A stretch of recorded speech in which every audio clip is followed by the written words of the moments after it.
Okay, I'd like to call the Town Commission meeting, December 9th, 2025, at 6 PM. Please stand for the pledge. Allegiance to the flag of the United States of America and to the republic for which it stands, one nation, under God, indivisible, with liberty and justice for all.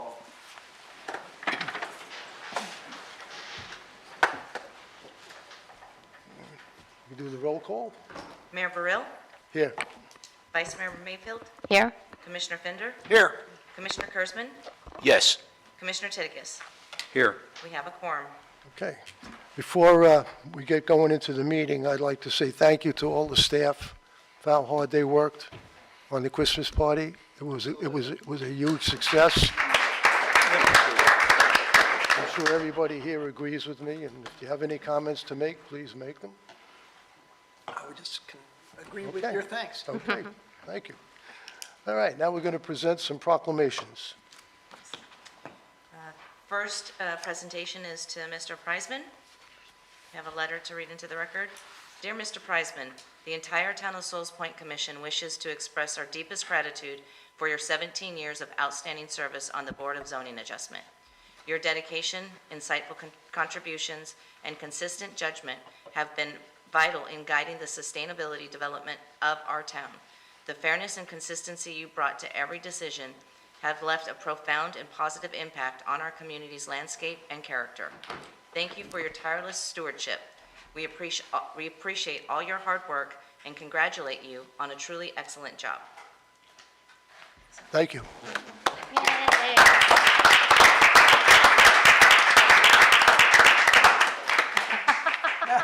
There you go.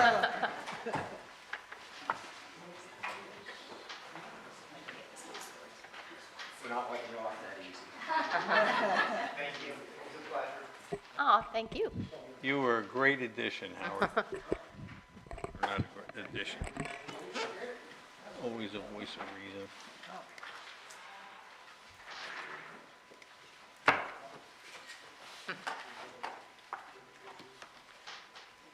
Well, smile, everybody.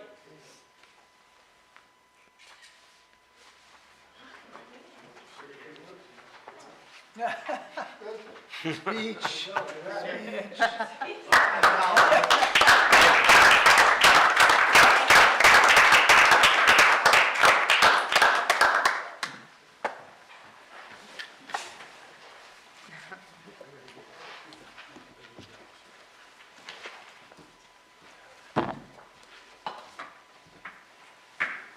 17 years. Yeah, that's a long time, huh? Yeah. Okay, now we have another proclamation, like read into the minutes. This is for Commissioner Kurzman.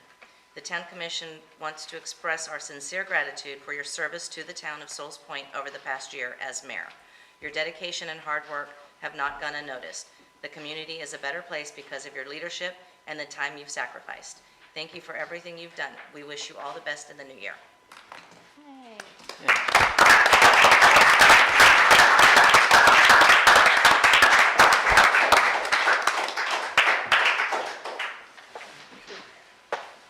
Got my trash.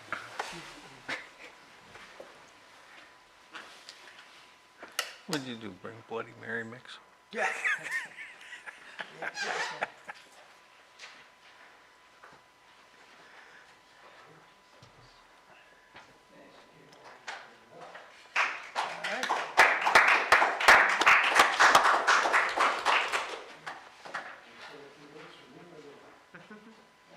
I'll see you from up there. If he's at that podium, he only gets 3 minutes. Yeah, right.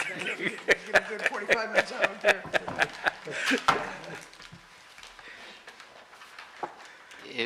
It was an honor to serve the community as being the mayor of this town, which I love so much. And it was a wonderful experience. Words can't describe it. And we're in good hands with Mayor Burrill now. I look forward to working with him on the commission for the next year.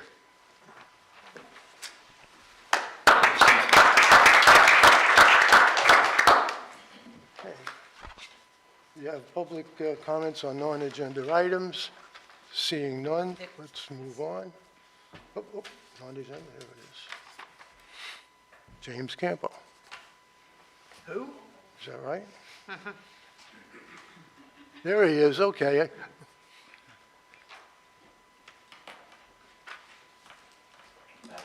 How are you? Is this thing on?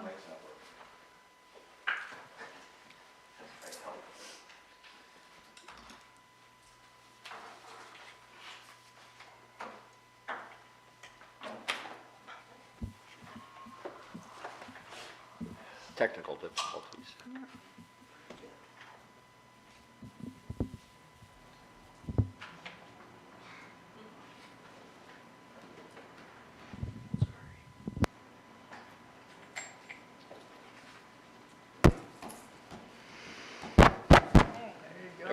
Great, thank you. I'm James Campo. I live on Rio Vista, or as we say, Rio Vista. Want to thank you all. I know how hard you work. No buts. I want to praise all of you, Frank Titicus, Frank, Vinny, Kaya, Dave, Robert Daniels. Really appreciate how you guys have been able to put together the team. Takes a while. Clerk, I think you all deserve a lot of praise. I'm really happy that I'm not here, that you're doing a great job. It's because I'm not here. So I may have neglected responding to the survey, and I'm a resident of Rio Vista, so I just wanted to say that I support the expansion, the availability of the septic system to Rio Vista. So I apologize if I did not do my civic part. Since I am here, I wanted to also talk about a couple of things, especially since there are some commissioners that were not here maybe when we discussed issues that I think hopefully I can help give some background. One is the 7 Heritage lot. Is that still kind of pending? No, No, is it? Did it happen? it fell through. Oh, it fell through. Okay. Okay, so I'm going to just skip that because I'm here to say positive things, okay? And when you're dealing with the county as a partner, I want to address that. I know that you guys had to go there hat in hand. I know it's not a pleasant experience, especially when the county commissioner that represents our district, according to Tom Kempenny, kind of chided you all. So I know that that's not the most pleasant thing. So when dealing with the county as a partner, I think you need to remind them that we're customers. We're offering them perpetual income. That's a tremendous asset that we're bringing to the table. When we did we're in the process of doing the potable water with the infrastructure, the pipe. We did a lot of that work for them, and then we got reimbursed afterwards. We didn't charge them 10% overhead. We didn't charge them supervision. Courtesy amongst government partners is a two-way street.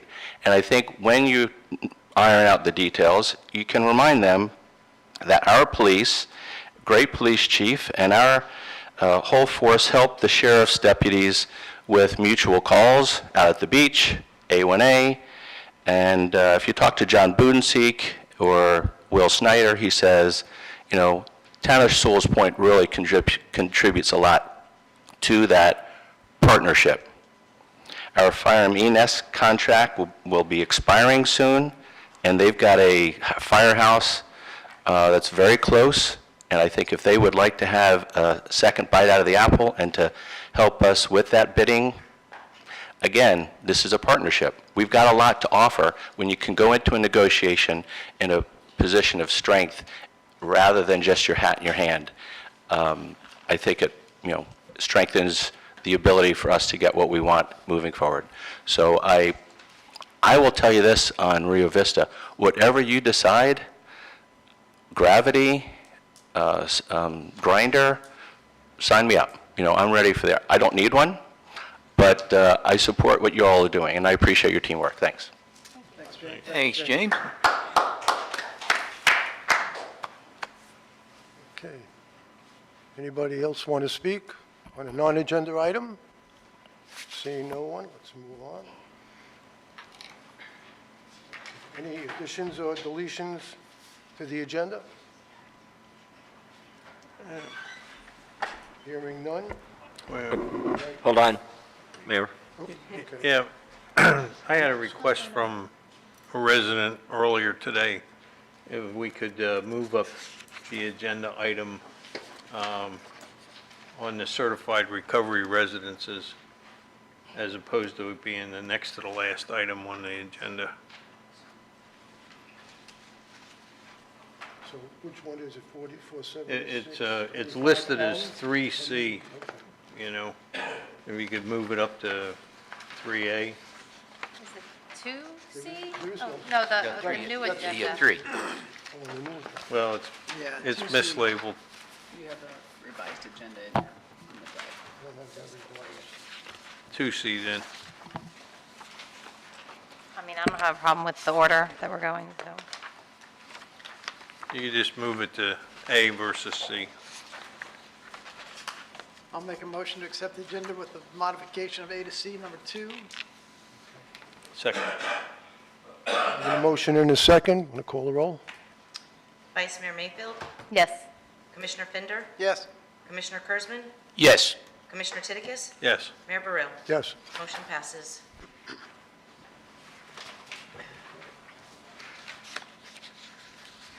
And I have an approval of the consent agenda. I'll make a motion to approve the consent agenda. Second. Okay, having a motion, having a second. Discussion? All in favor? Discussion? Our light, the light's not working, just as for, so everyone knows. Are any of them working, or? I know that Frank Titicus, let me see if I. The, This is not working. The power, which it is. Plug your power in. This is the extent of my iPhone. Try it now. Yep, there it is. Okay, okay. Way to go, Frank. That's it. Now I have to sit this way over here to reach it. I raised a question with Mr. Daniels earlier, that under the CapTech contract, on page 16 and page 65, there, page 16 was what was presented on the 4th of November, and it basically is, showed roughly 3 items totaling $377,000. And then on page 65, with the contract, we have a different set of items there. The nomenclature has changed somewhat, and in addition to that, the numbers had changed. Now, I will say that on page 16, it does say that those numbers relate back to 2022. So, and you probably all picked this up when you reviewed the package, but if Mr. Daniels could explain what the difference is. Sure, I just wanted to clarify for the point of order, in a motion to accept the consent agenda, and we're doing discussion on something we didn't pull. I think the commissioner wants to pull it, and then I we don't can wanna discuss it. Oh, you don't want to pull it? I just- Okay, well, I can just let you know then if that's okay. Yeah. Sure, I spoke with our town engineer this afternoon on this, and basically what that presentation was on page 16 was the rough cost that we were estimating when we were dealing with the county, just so we had some type of numbers. And they've been doing further studies and honing in on what has to be, and that's why his proposal is more money, because it's going to cost more to, do those services. So How much more are we talking about? I think it was about $120,000 more. So, but a lot of it depended upon the type of lift station that would go in and the condition of the lines. That was the explanation he gave me. What, Commissioner Titicus, what number, where are the, on page 16, where are 16. you looking to come up with 3? Well, on page 16, if you look at the very bottom, Yes, it says construction inspection, Yes, $151,000. And then if you go to page 65,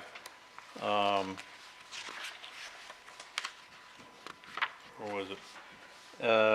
Construction, engineering, and inspection services, 165,000. Right.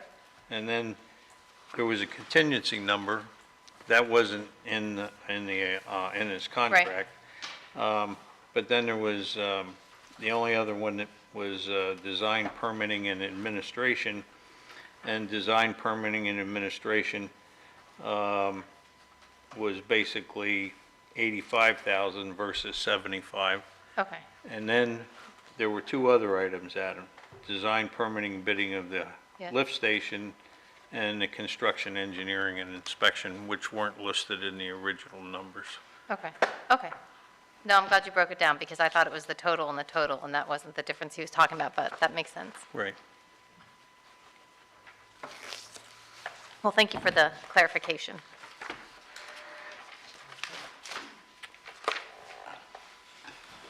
We go to 2A. You want to? I think we have to do the vote, Mayor. On the approval of the consent agenda? Yes. Yeah. Commissioner Fender? Yes. Commissioner Kurzman? Yes. Commissioner Titicus? Yes. Vice Mayor Mayfield? Yes. Mayor Burrell? Yes. Motion passes.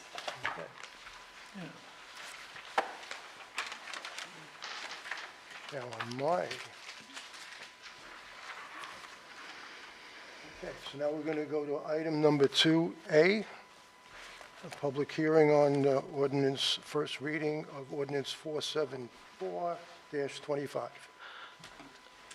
gonna be the- Excuse me just 1 minute. I think this is the one that we wanted to modify under Commissioner Tick. My is all messed up. Okay, so I think it's going to be 2C, if I'm Okay, so not mistaken. It's 2A on the presentation of the laws affecting local governments, town planning and stuff.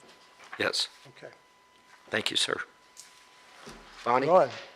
do you want to, we probably need to read the ordinance title into the record. This is ordinance number 47625, an ordinance of the Town of Sewell's Point, Florida, amending the Town Code of Ordinances at Chapter 82 zoning, Article 4 districts and district regulations, Division 2 residential district, Subdivision 2 residential district R1 by creating Section 82-243.1, applications for certified recovery residences, establishing procedures for the review, approval, and enforcement of reasonable accommodation requests for certified recovery residences, providing for conflicts, providing for severability, and providing for an effective date. Okay. Thank you. Good evening. For the record, my name is Bonnie Landry, and I'm going to be presenting this item. The way I'm going to approach this is just kind of give you an overview of why we're doing it, and then if the town manager could just put the ordinance up in case there are questions on each of the pages. But this agenda item is the result of Senate Bill 954 from the 2025 Florida legislative session. In that session, they updated Florida State Statute 397.487. This update requires all local governments to adopt an ordinance by January 2026 that establishes procedures for the review and approval of certified recovery residences. This updated law includes very specific provisions that must be included in the ordinance. So basically, it was kind of, some of things have to be in there, so it's not like we had a choice of how it was in there. So at a minimum, the local ordinance must include a process for a written application to consider reasonable accommodations from regulations that may otherwise prohibit the use of recovery residences. It must be consistent and compliant with the Americans with Disabilities Act and the Federal Fair Housing Amendment Act. It also has certain timelines. If someone puts forth an application, you have to review it within 30 days and have the final determination within 60 days. Now, there could be a period where the local government asks for additional information, or if someone asks for an extension, but generally it's 60 days. And if we do not follow the process within 60 days, it's considered approved. So it's very important that we pay attention to the timelines. Also, it is prohibited from requiring an additional public hearing. So when they go through the process, it's primarily administrative. There may be a chance of a public hearing, but not because of the special request. but generally speaking, it's an administrative process. It's also important to note that if the applicant does not abide by any conditions of approval, you could revoke the accommodation and reverse it. It also even tells you what information needs to be on the application, like property ID, address, etc. And they need to say what specifically in the local ordinance or regulation that they need relief or they're requesting relief from. It's important to note that this law in no way obligates the town to approve each request for an accommodation. You consider them individually. The town is responsible to demonstrate that it is a fair process that does not discriminate against persons with a disability. Certified recovery residences house individuals in recovery from substance use disorder, which is acronym SUD.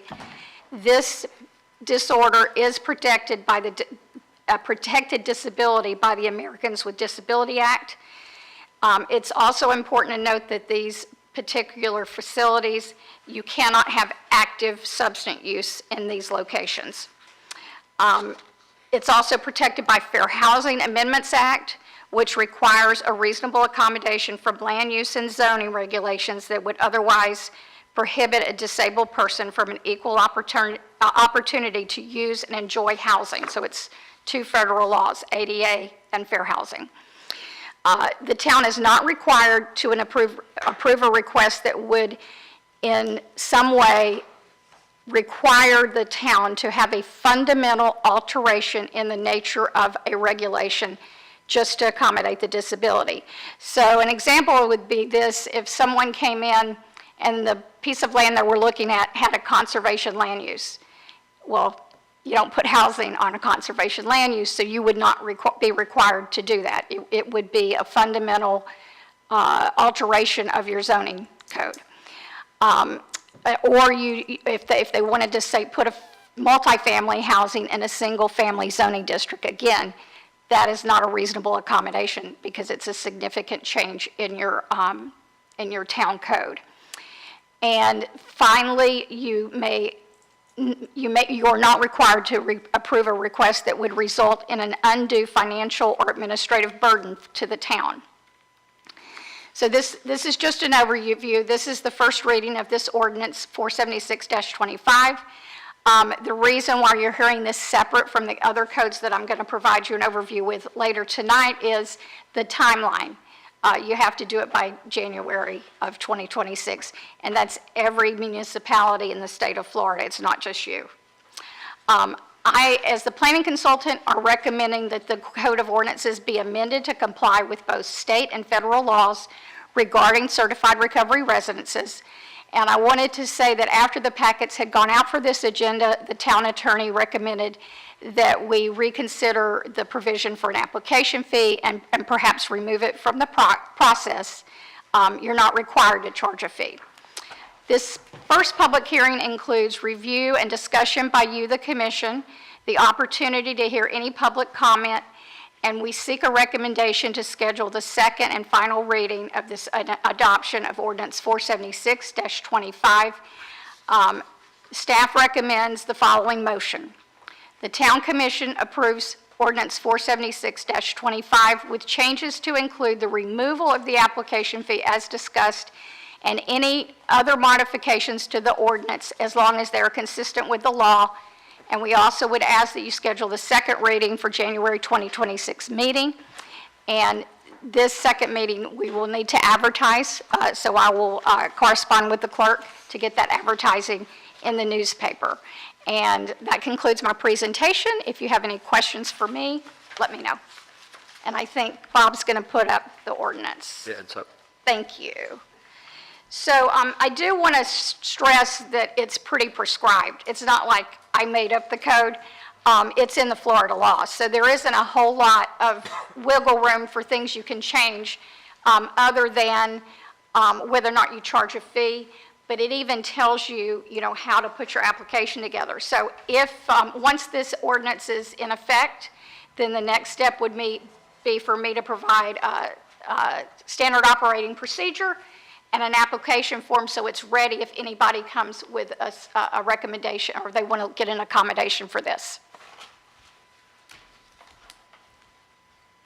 Any questions? Seeing one. Frank? This law, Senate bill, was signed into law by the governor on the 25th of June, 2025.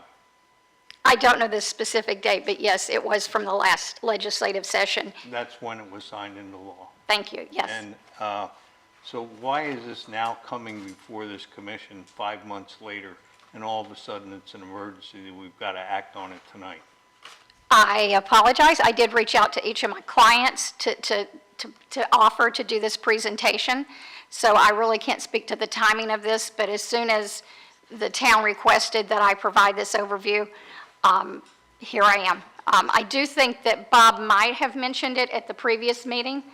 I think I had a conflict for last month.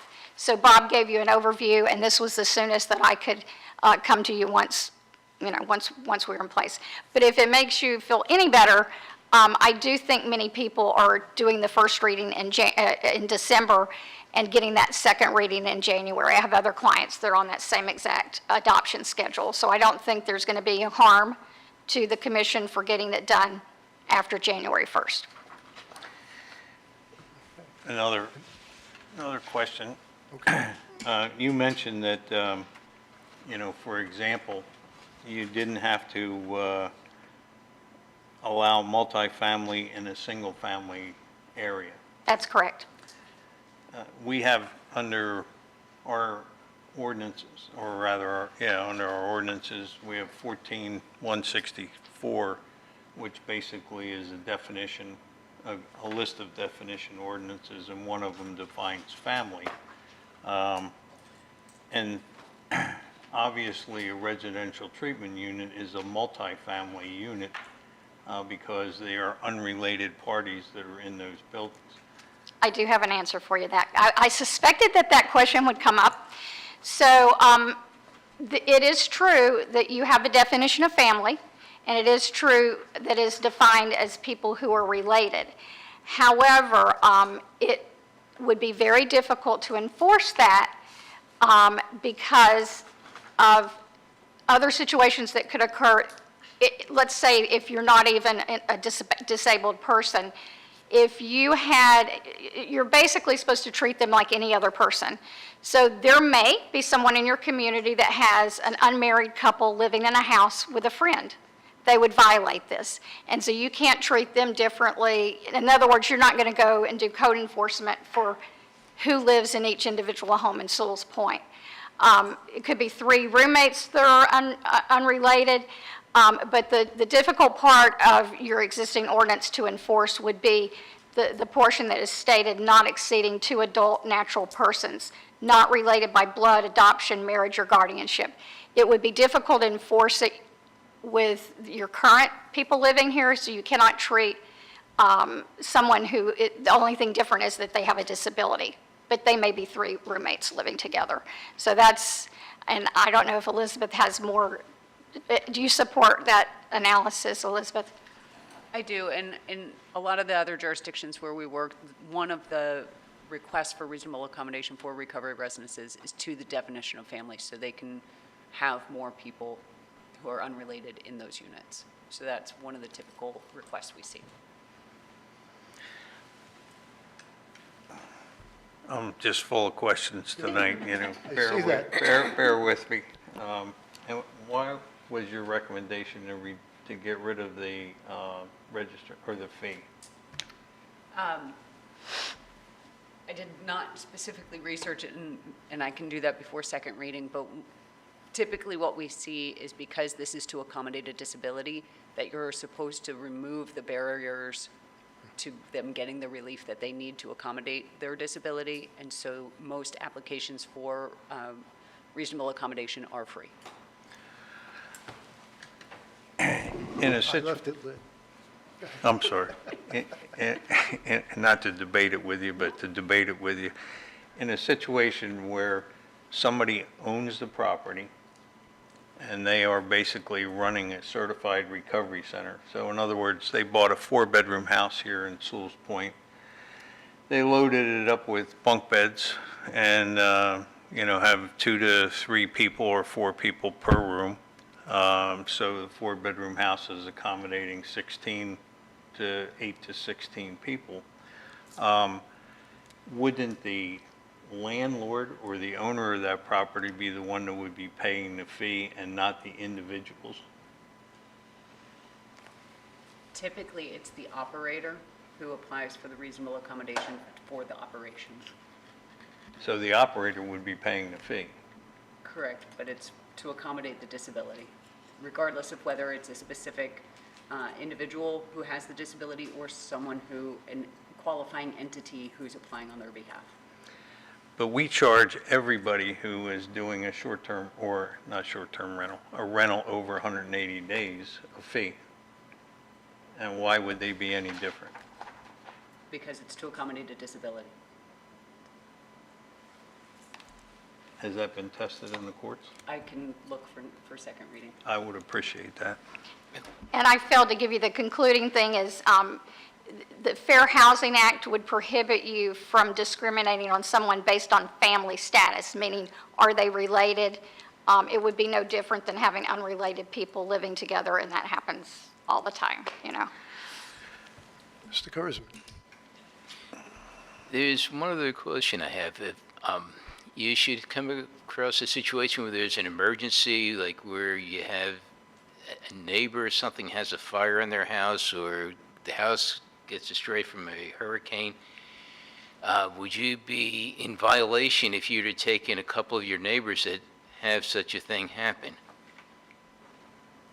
I think I understand where you're going. Basically, it's a similar situation. Let's say I live here and you live next door. You've lost your house. You come stay with me. We're not related. And again, that's a way different situation, but the key is family status. If you don't allow someone to do the recovery residence, you're discriminating based on family status. And you wouldn't be doing it for you and I because we're not related, we're living together. So you have to basically enforce things equally to make it fair, and that's the Fair Housing Act. And that's a federal law, it's not a state law. So our goal here is to make sure that the town is consistent with not just Florida law, because now they're requiring you to do the process, but we're also the federal Fair Housing Act and the Americans with Disabilities Act. Because if you are a substance user or you're addicted to drugs, it is a protected class. It is a protected disability, just like if you had paralysis or anything else. It's a disease, according to ADA. Thank you. You're welcome. Mr. Titicus. Yeah, I have a question, but to your point, Dave, under our code, section 14-163, in the definition, it says temporary gratuitous guests shall also be included in the definition of family. So if you took your neighbors in because they had a fire or a hurricane or flood, it's not a problem under our current code. That's true. So, question is, under what provisions could you turn down an application? Could the town manager turn down an application? Because basically, this body is out of it. It becomes an administrative procedure. The town would just need to demonstrate that it was either administrative burden or that, let me see what the other condition is. Hang on one second.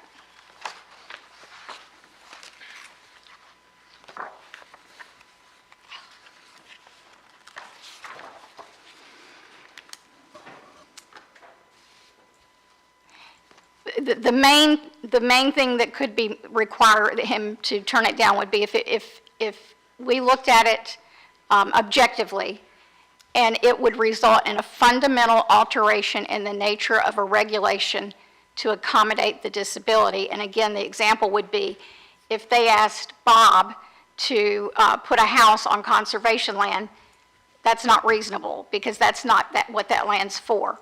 Or if They said, I would like to put a multifamily house on a single-family district. Again, that's a fundamental change to the zoning that you have in place. So you're not required to alter things into that level to accommodate it. But if it's a single-family home, that would be a reasonable accommodation if they met the definition of single-family home, not multifamily. So it's mainly just really significantly altering your zoning code. That would not be a reasonable accommodation, and your town manager could deny that. Mr. Fender? What about density? Pardon me? Density, amount of population. That would be considered altering your zoning class. And I defer to the attorney, but I also believe, the example that Commissioner Tidkins talked about was overcrowding. So Yeah. I'm going to do an analysis, but Elizabeth may correct me on this, but let's say someone had 8 people living in a house, and it's not because it was recovery residents, it was just a bunch of college students decide they want to be in a house in Sewell's Point. And there's a lot of them. If you would see like tons and tons of cars, tons and tons of noise and disruption, too many cars, too much trash, code enforcement could go in there and say, yeah, you're not really following local codes because you're not abiding by our noise and ordinance. There's cars everywhere. That would be an example, and that would be similar to what could happen with the recovery residents. And the whole point here is you need to treat them both the same. Whether it's a bunch of frat boys or people with a disability, you've got to equally treat them, if you will. So, I believe that would be a reasonable thing that you could possibly revoke their accommodation because they're not following the local code. And you could also put conditions on approval, and if they break those, you can revoke their accommodation. So there is some things you can do on the back end if they're not following their part of the deal. So 2 things. I'm still interested in what our maximum density is today, aside from this, and also to Frank's point about administrative requirements. I would think when this comes forward, the town manager would be in his rightful assertion to explain to the applicant that you may be within the code, but realize that there will be an after-the-fact follow-up with our, run-ins with other types of ordinances you just outlined, and the police chief will be over there daily issuing fines in the thousands of dollars that would make it an unattractive business proposition for a business like this to be in operation in our geography. So. As long as you're treating other residents the same way, meaning if you're already really keen on your code enforcement and you're keeping everything clean, you just can't pick on them, meaning... So again, can anybody tell me what the current maximum density is today? How many people can I have on my quarter-acre property? I would defer to the building department, but I know that there are codes in the Florida Building Code about overcrowding. I don't know if they're specifically in your code, but there are some codes. I'm just trying to get a sense of how large a business operation an entity could find themselves in, and perhaps the largest lot we have in Sewell's Point. I'm trying to figure out what the maximum of this is to understand the... So each room is, how many people you can fit in the room is based on the square footage of the room and the amenities to the room. So there are certain requirements that, if you have more than one person in a room, each person has to have at least 50 square feet of space of floor space, and things like that, where they have to give a floor plan, and you calculate how many people could be in each room, and it's not always what they're looking for. I'm just trying to get a sense of what the worst-case scenario is in the town of Sewell's Point that the chief would then have to control. And maybe we don't have that answer here, but maybe by second reading we would get an understanding of what the best business I could create. If I wanted to build one of these myself, which I don't, how profitable it would be for me to build this at some available space in some property in Sewell's Point, and how many cars then I might have to accommodate to fill all the beds in my new recovery property. I also want to reiterate that they're not allowed to have any of these, you're not allowed to have active use in this house, meaning of the drugs and the alcohol. It's not allowed in the house. But do I picture bunk beds in a bedroom stacked up? I don't picture that at all. I don't think that's reasonable. It would be overcrowded. A lot of places don't allow their residents to have vehicles, so that's generally not an issue. And the other thing that I didn't mention is the treatment is not on site. Typically, there's a vehicle that takes them to and from, even whatever their therapies might be. Now, they do have kind of like a code with each other that they're not going to use. But if they're having treatment, it's not happening in the house, because it's a house, not a business. Okay. Mr. Daniels. I guess I have a couple questions. One is, would you be able to use, some of the items, Bonnie, that you talked about were after the fact. Would you be able to use statistics on the number of police calls that occur at, of recovery residents in another jurisdiction?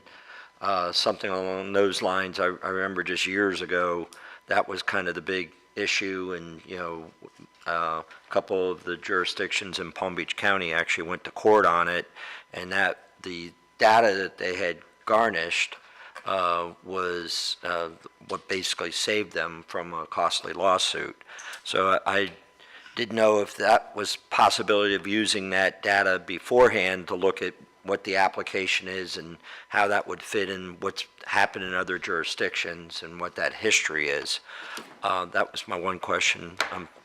Do you want to hit that one? I can look into that. Okay. I hadn't heard about that before. Okay. Yeah, I think it was Boca Raton had the lawsuit, and I can't remember what other cities. Probably Delray Beach, because I think they're. So. I do want to reiterate that you're required to do an ordinance. You're not required to give them permission to have the accommodate, you have to wait till the applications come in and review them one at a time. But it's not like the state has given you a choice of, if you want to do an ordinance, it's required for every single municipality in the state of Florida. So you have to do the ordinance, but you don't have to approve each application. But I'm sorry, Mayor, if I may, as I discussed with our attorney, you have to show, cause. It's kind of like a variance coming before the BZA. You have to match those 6 items before you can be granted a variance.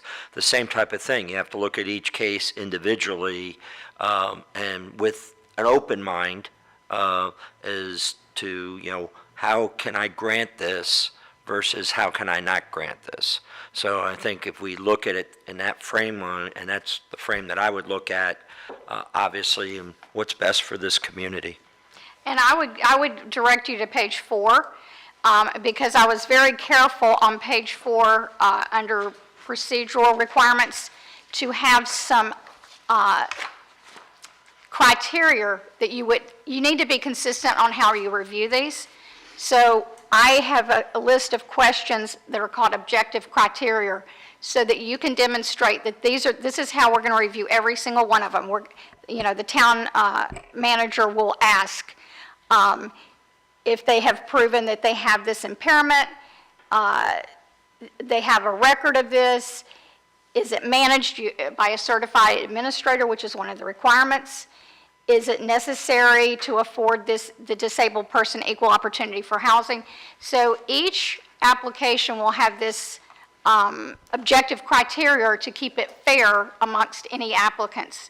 And it would give, the town manager the authority to say the answer to number 4 is no, so I'm going to deny you your request.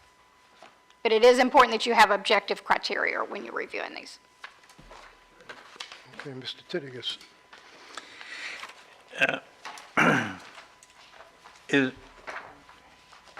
In the objective criteria that you have down here, one of the, does it impose an undue financial or administrative burden on the town?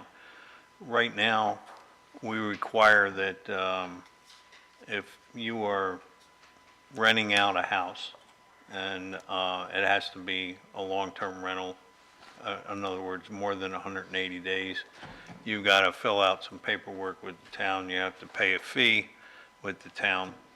And so if we were going to treat these people equally, or this entity equally, could we also require that it has to be recertified periodically and, resubmitted to the town to make sure that it's within the plans? And I'll come back to the fee. I mean, if we're charging a fee for everybody else, why not this? And, I understand, it all rolls downhill. Ultimately, the resident is paying, or the insurance company for the resident is paying, but the operator is the one that would end up paying the fee, or the landlord or the owner of the property would end up paying the fee. And I don't know if it would be considered a rental because they're living there and usually for like 2 to 3 years. It's not a short-term situation. My experience with that is not less than 100 days. Yeah, I beg to differ with you. I had a nephew that was in one of these down in Delray Beach, and these were short-term accommodations. When the insurance ran out, they will run out. And was there drug use on the property? Yeah, there was drug use on the property, and this is what I got out of my nephew. And so this isn't like, and if you go in and you look at recidivism rates, the shorter the term, the higher the recidivism rate. And the longer term treatment, if somebody goes to a mental health institution or a drug rehab center for long-term treatment, the likelihood of success is a lot better. And it's anecdotal, but it's from personal experience. So I understand the issue, but I think that we need to have some pretty tight criteria in our town. So between now and the second reading, I can get with the town attorney and see if there's additional criteria, but most of this criteria came out of the law. So I just want to make sure that we're not make it so difficult that now we're treating them different than someone else, because you don't want to violate federal housing law, and you don't want to violate ADA. That's, so we can look at that, but I think it is important, regardless of what the criteria are, they need to be objective, and they need to be done on every single review that town manager looks at. The chief had her hand up. Hey, Vinnie. Chief? Oh. I have something very similar to what Commissioner Titicus was talking about, is that if everyone's being treated equally, currently you're a tenant, you and your buddy from college are renting a house in Sewell's Point. If you leave after 3 months, they can't rent until after that time period has gone beyond the 180 days. So if there's equal enforcement, my question would be how does that happen? Yeah, I didn't see that anywhere, addressed in this ordinance. And if it's that we can't address that in this ordinance, does that then negate our long-term rental policy our ordinance that we have right now, saying that we have to basically have a rental that's at least the 180 days? Because the question would then come in is we're now discriminating against those not receiving any reasonable accommodations because they have different standards on the rental period. And just this is just to kind of throw that stuff out there. And if you've got 8 people living in the 4-bedroom house, and there's 2 people in a bedroom, and one person leaves after each room, does that mean then that those 4 beds then remain vacant until after the 180 days pass? And then you can re-rent those 4 rooms? And who's keeping track of all this? From that standpoint, I don't expect an answer to that, but I think it's something that has to be considered as to how our two ordinances are going to work together or be in conflict with one another.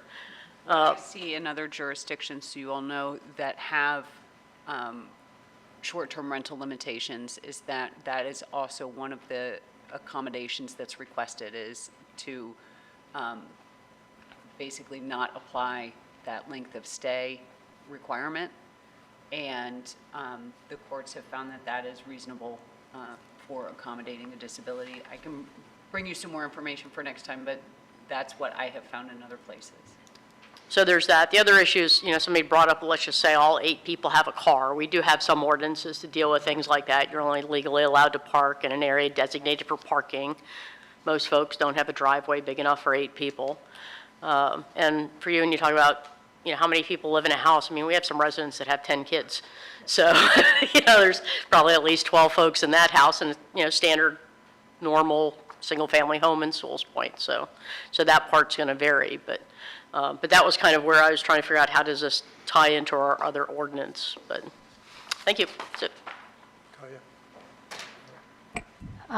Yes, this is kind of a side note, I just saw this, and the chief brought up a good point, how does this tie into our short-term rental policy? But I also remember with our short-term rental policy talk a couple years ago, we were advised ideally to not mess with that ordinance at all, because the state legislature is always trying to threaten to let everybody have short-term rentals all the time. Is that accurate? That's what Glenn used to tell us, correct? Do you remember? Not that we would, I'm just saying that when we're talking about our Correct. policy. If you modify your short-term rental code, you do risk losing it, because the Okay. legislature has grandfathered in ordinances Right. that were adopted prior to 2011, and anything else Okay. is not effective. Okay, I just wanted to confirm that, because that's how I remember it, and I'm very thankful for that ordinance that we have, and that we had it for all this time.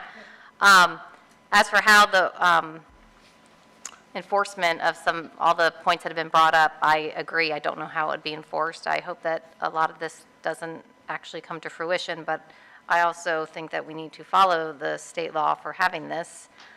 So I would recommend that we approve ordinance 47625 with the removal of the application fee, and look at, to Commissioner Tidikis's point, look at the application criteria before the second reading. I have one more question myself, Okay, before you make the motion, okay? okay, okay. Bonnie? Let me ask you real quick about accessory buildings. They can actually turn that into a business, right? Is that correct? On their property?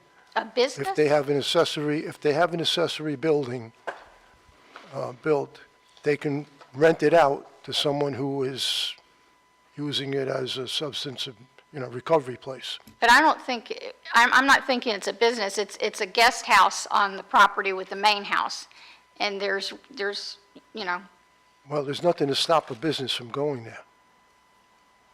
As far Okay. as I know, the state allows businesses on all private properties now.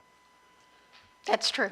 That's true. So how can you If stop? if it's a home-based business, but I don't want to mix the two, because I'm not really sure.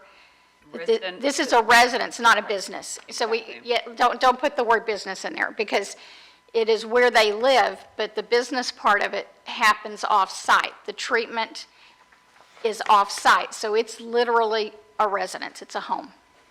It's not a business. So it can be rented out as what you're talking about right now. An So it's a accessory guest building. I house. mean, you could put 2 people, you could put 4 people in them. But typically, there's someone there that would supervise, even if it's a peer. So I don't really think that would be somebody's target for that use. A guest house will be too small, I believe. Agreed. Well, I don't know. I guess we'll find out, huh? My other question, we do have a short-term rental, pretty tight short-term rental agreement. And it's been grandfathered in. So we're pretty good with that. But we also had a problem with that. I know Dr. Farrow remembers this. On a piece of land that the gentleman purchased and told us, well, this is going to be for me and my family, and then he wanted to put 8 or 10 little houses on it. I mean, and he almost got away with it. I mean, if it wasn't for our at that time, community redevelopment people, it would have gotten away with it. So we did look over, at the time, Town Manager Michelle Berger had done some background on this. And what she determined that project wouldn't have been a standard permit. It would have been, for that to be approved, it would have to be a special exception. So we don't believe that that particular land would get this particular accommodations, in my personal opinion. Okay. I'm not going to promise you. I but know we voted it down. Right, but I think that one was a special exception. And correct me if I'm wrong, a special exception, they would all be treated the same. So a special exception would come to you. So the ones that don't come to you are the ones that would be administrative approved. But if you have to ask for a special exception regardless if it's a recovery residence or it's another use, I just want to make sure, it's not that none of these would come to you. The only ones that would come to you as a public hearing are ones that would have to have that same process for another use. A special exception would be an example. So that one would come to you because it's not administratively required. Okay. But again, it's about fairness and it's treating them just like you would someone else. Okay. Frank, to the, Yeah, another question that, Ms. Landry, you had said, and Elizabeth had also said, this is not a business. But if, I'm trying to figure out, follow the money, okay? You got a group of people living in a house. Somebody's paying for it. Either they are individually or an insurance company is paying for it. Who does that money go to? And does it go to the operator? Does it go to the owner of the property, who also may be the operator? And in that case, if it does, in essence, explain to me how that is not a business. It's not that the operation is not a business. Renting your home is a business. Right. But when you are thinking about this type of use, it is a residential use. And that's the only purpose of the building at that point, is for people to live there just as if they were living in another single-family home or in an apartment. They're just people living in a residence. And that's the point of the regulations, is to treat them the same as any other resident. And again, the business is off-site. They don't get treatment within the home.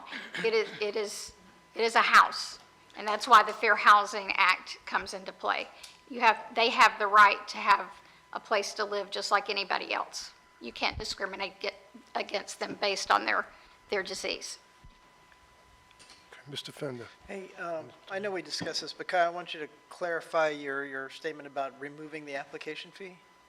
Well, that was recommended by our attorney at the beginning to remove, to not have obstacles in the way, because that's kind of the whole point of the thing. But I'm not sure an application fee is an obstacle. I mean, That's it what is she costing did. the I was just town. taking the lawyer's advice. It sounded reasonable, so. Can you reiterate your point about the application fee? Sure. So requests for reasonable accommodation are saying that you have rules in place that are prohibiting me from being able to live here because I have a disability. And I need you to give me an accommodation to those rules so that I can be afforded housing with my disability. And so similar to, when you're in the workplace, if you have an injury and you need to be able to have a different kind of desk or have an elevator available or, whatever it is. Can I ask you what the downside of this is? I mean, to me, every single permit, everything that goes through here has a permit fee, an impact fee, an application fee. I don't know that this is an unreasonable request because there is cost to accommodate. So the downside of this is that we would be sued and a court of law would find us at fault because we were charging an application fee? Potentially, and like I said, I will do some research specifically on that issue for second reading, but in most places in all the places I have worked, reasonable accommodation requests are at a no-cost application because they are to accommodate a disability. So, Which and it, basically is to put you on the equal playing field with everybody else. But everybody else is paying That's a right, that's fee. my point. Okay, No, okay, No, they're not, I No. don't believe, nobody's paying a fee here, isn't this? just- Nobody's paying a fee to live Time out, here. time out, time out. So- Okay. Yep. Would you read this ordinance for us, I please? did, And yes. then- Okay. Do I have a motion? Yes, let me redo my motion. But yes, I want to make sure, I'm not trying to tell you guys how it is, I'm making sure I understand. Somebody else isn't paying a fee for what this is the procedure for a disabled person to get the same thing, correct? Correct. So let there's me, no let me, law.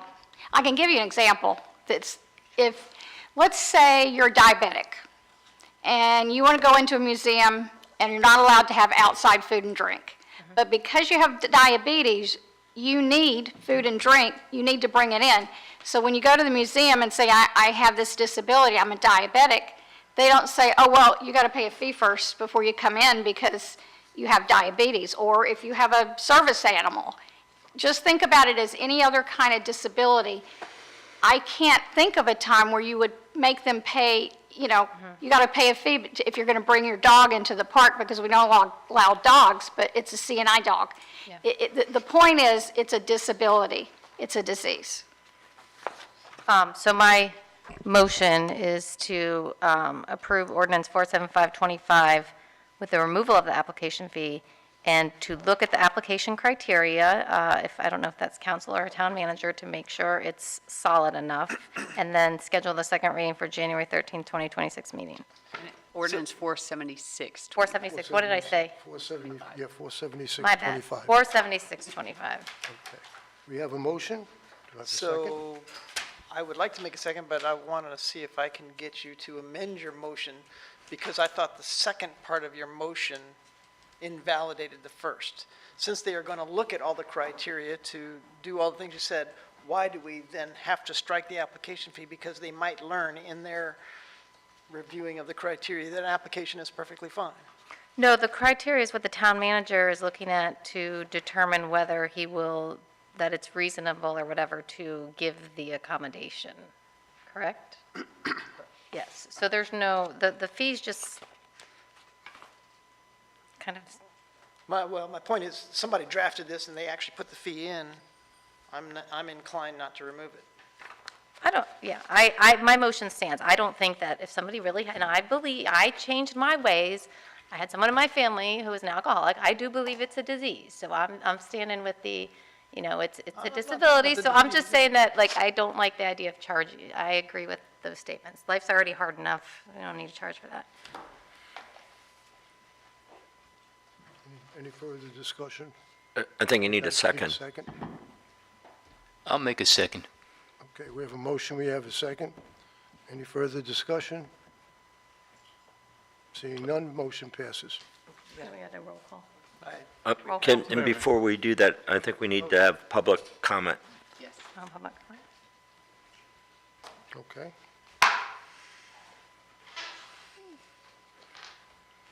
Could you fill out one of these? Could you do that after you're done? After you're done, fill it out and just give it to me. For the record, Dr. Charles Farrell, 47 North River Road. We've been down this road 4 years ago.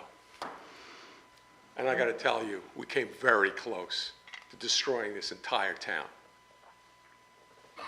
You can talk about sewers, you can talk about tens of millions of dollars, it would be nothing, meaningless, if this had occurred in North Sewell's Point. Now we're faced with this situation. And I understand that we have to accommodate certain individuals.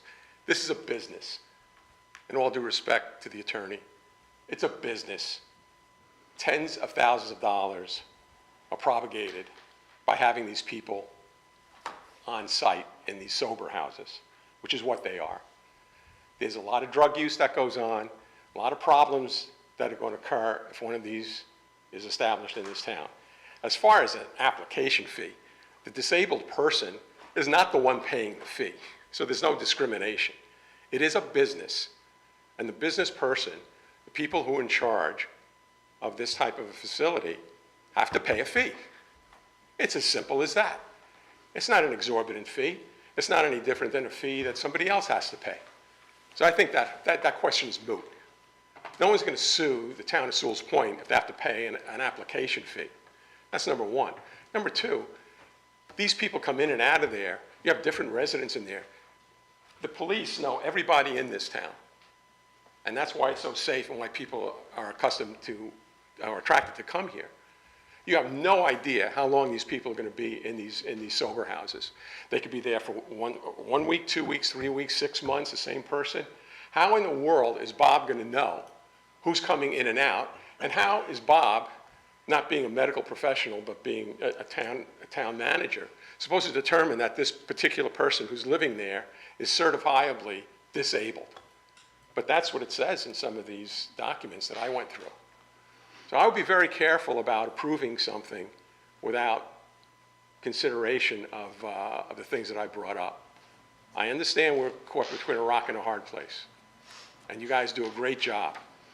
But some of this stuff is really unnerving. And most of the people in this town, the vast majority of it, don't even know what's going on. Problem also is people selling their home. I don't think we have too much of a problem, I'm going to say, about somebody coming in like they tried to do 4 years ago. But people who are selling their homes have to be mindful of the fact that the buyer may be one of these types. And that's what really we have to protect ourselves from, if we can. Thank you. Mr. Fender. So, thank you for that, Dr. Farrow. I found that compelling and again, backs up my request to continue to think about this ordinance despite the disease issue, which I totally respect and understand, but I don't think that's what this is about. I don't think this is about the disease. This is about the business. So that's why I'm suggesting that we follow the standard procedure and make sure the procedure is followed to the letter. I mean, at the end of the day, it's not that big a deal whether we, My point charge is, a fee. I don't charge want a to vote fee. no to your motion. is Right, what I'm really whether we trying to get at. charge a fee or not. But I also want to reiterate, this is not the Sewell's Point Commission approving sober homes as a business in Sewell's Point. This is This not is that a at all. slippery slope that, yes, Yes, it is. This is a slippery slope to that. That's what this is. Again, I think you call more, this is my opinion. No, of course. But when you don't do what the legislature says you have to do, you call attention to yourself, and you need to go work with your legislators and be like, this law doesn't make sense. you know Like, how I feel it's, about that. well, I'm just saying, I think that if we're required to do it, it's in our best interest to do it and then fight it the proper routes, because I'm not supportive of sober homes, and it's not even the business, it's just literally some little procedural is the thing only about place would I get people to be fight. allowed to live here, you know? But this is the only place we get to fight. We don't get to go do all the fighting you're talking about. I just don't have time for that. I only have control of this auspice. Correct, and that's why, I think you're better off, it seems somewhat reasonable, because to this whole point, how do you monitor, how do you enforce what people do in their homes, behind just closed wanna make it doors? That's what stringent. this is That's really all. about, right? All the things we're talking about, and that's where code enforcement comes into play, but this is just what people are, how they're, so, I can add the fee if that's gonna, keep the fee if that's what's gonna make this pass or not pass, but I would rather it just, Well, I just want the spirit of what they go away to do for second reading, to understand that the fee is just one thing. There should be 10 other things, but okay, I'll modify my motion, as I said, but keep the fee in. Before you modify your motion, we're going to go down the list one more time. Mr. Titicus. Well, as our attorney is looking at, different aspects of this, I would also like you to take a look at, since there is a change of residence over a period of time, that the occupant or the owner or whoever is running the business has to file with the town, because it states in here that the applicant is expected that they're protected and they're disabled and has a physical or mental impairment, which means that if you've got accommodations for, 8 people in a 4-bedroom house, that when those 8 people change, they need to be back down at City Hall saying, John James no longer lives here. It's now Sally Smith lives here, and she has a disability of X, and you know, that needs to be built into this in some way, shape, or form. Because you made an excellent point, you know, how does the chief know who's in that house? How do the police know who's in that house? They do know all of our residents, and we'd like to keep it that way. Mr. Fender. I'm done. Okay. Commissioner Mayfield. I think he was, Mr. Kurzman. Yeah, I'm going to withdraw my second. I'm putting more thought into this, and, you know, the only thing that scared me somewhat is every couple of weeks you'll read about a case where somebody has a real service dog that goes on a plane or goes into a hotel, and or they move into an apartment that doesn't allow dogs and they're denied the dog, and you hear about these lawsuits on a regular basis. And that's where my thought was coming from, to protect the town from these type of things. But the other part that, you know, the way I understood the ordinance is really, it's supposed to be like if you have a friend or a relative that's having problems and they need to sober up in your house, but I'm not looking to open up sobriety house. That's not the case, what I was talking about when I said I was looking to make a second. So I think there's a big difference, and that shows there's a business. And once again, if somebody's coming in and they're getting paid by an insurance company or somebody else, if it's for profit, I'm dead set against it. And it turns my stomach to think that somebody would go into a residential neighborhood anywhere and do that, unless it's designated as quote-unquote a rehab, because that's what it is. And I'm not comfortable saying yes to allowing a rehab come into my town, really even my county, unless it's declared to be a rehab and it says rehabilitation center, instead of coming with false pretense, and that's what that is. That's as bad as somebody going on a plane that has the tag says service dog, and the dog's sitting there barking and jumping on people. It's a fraud. And I want to be able to circumvent a person that has a legitimate problem and is a friend or a family member versus somebody that's doing this for a profit. And that's where I do have an issue. Town manager. I will waive my time to the town's attorney staff because I guess the question is, if we don't pass this law, we're violating the law, are we not? Right. So can you address that and what the ramifications might be? So, yes, this is a legislative requirement for every local government in the state of Florida. All counties, all municipalities must have these types of regulations to allow these types of uses to request a reasonable accommodation. There, don't know what the ramifications would be, but I imagine there would be some impacts to state funding. That's usually where they go when they're trying to reprimand local governments. So I understand the concerns, but this is not an option that the legislature is affording anymore. The legislature has said that this is a requirement throughout the state. Okay. First of all, I just want to just throw this in.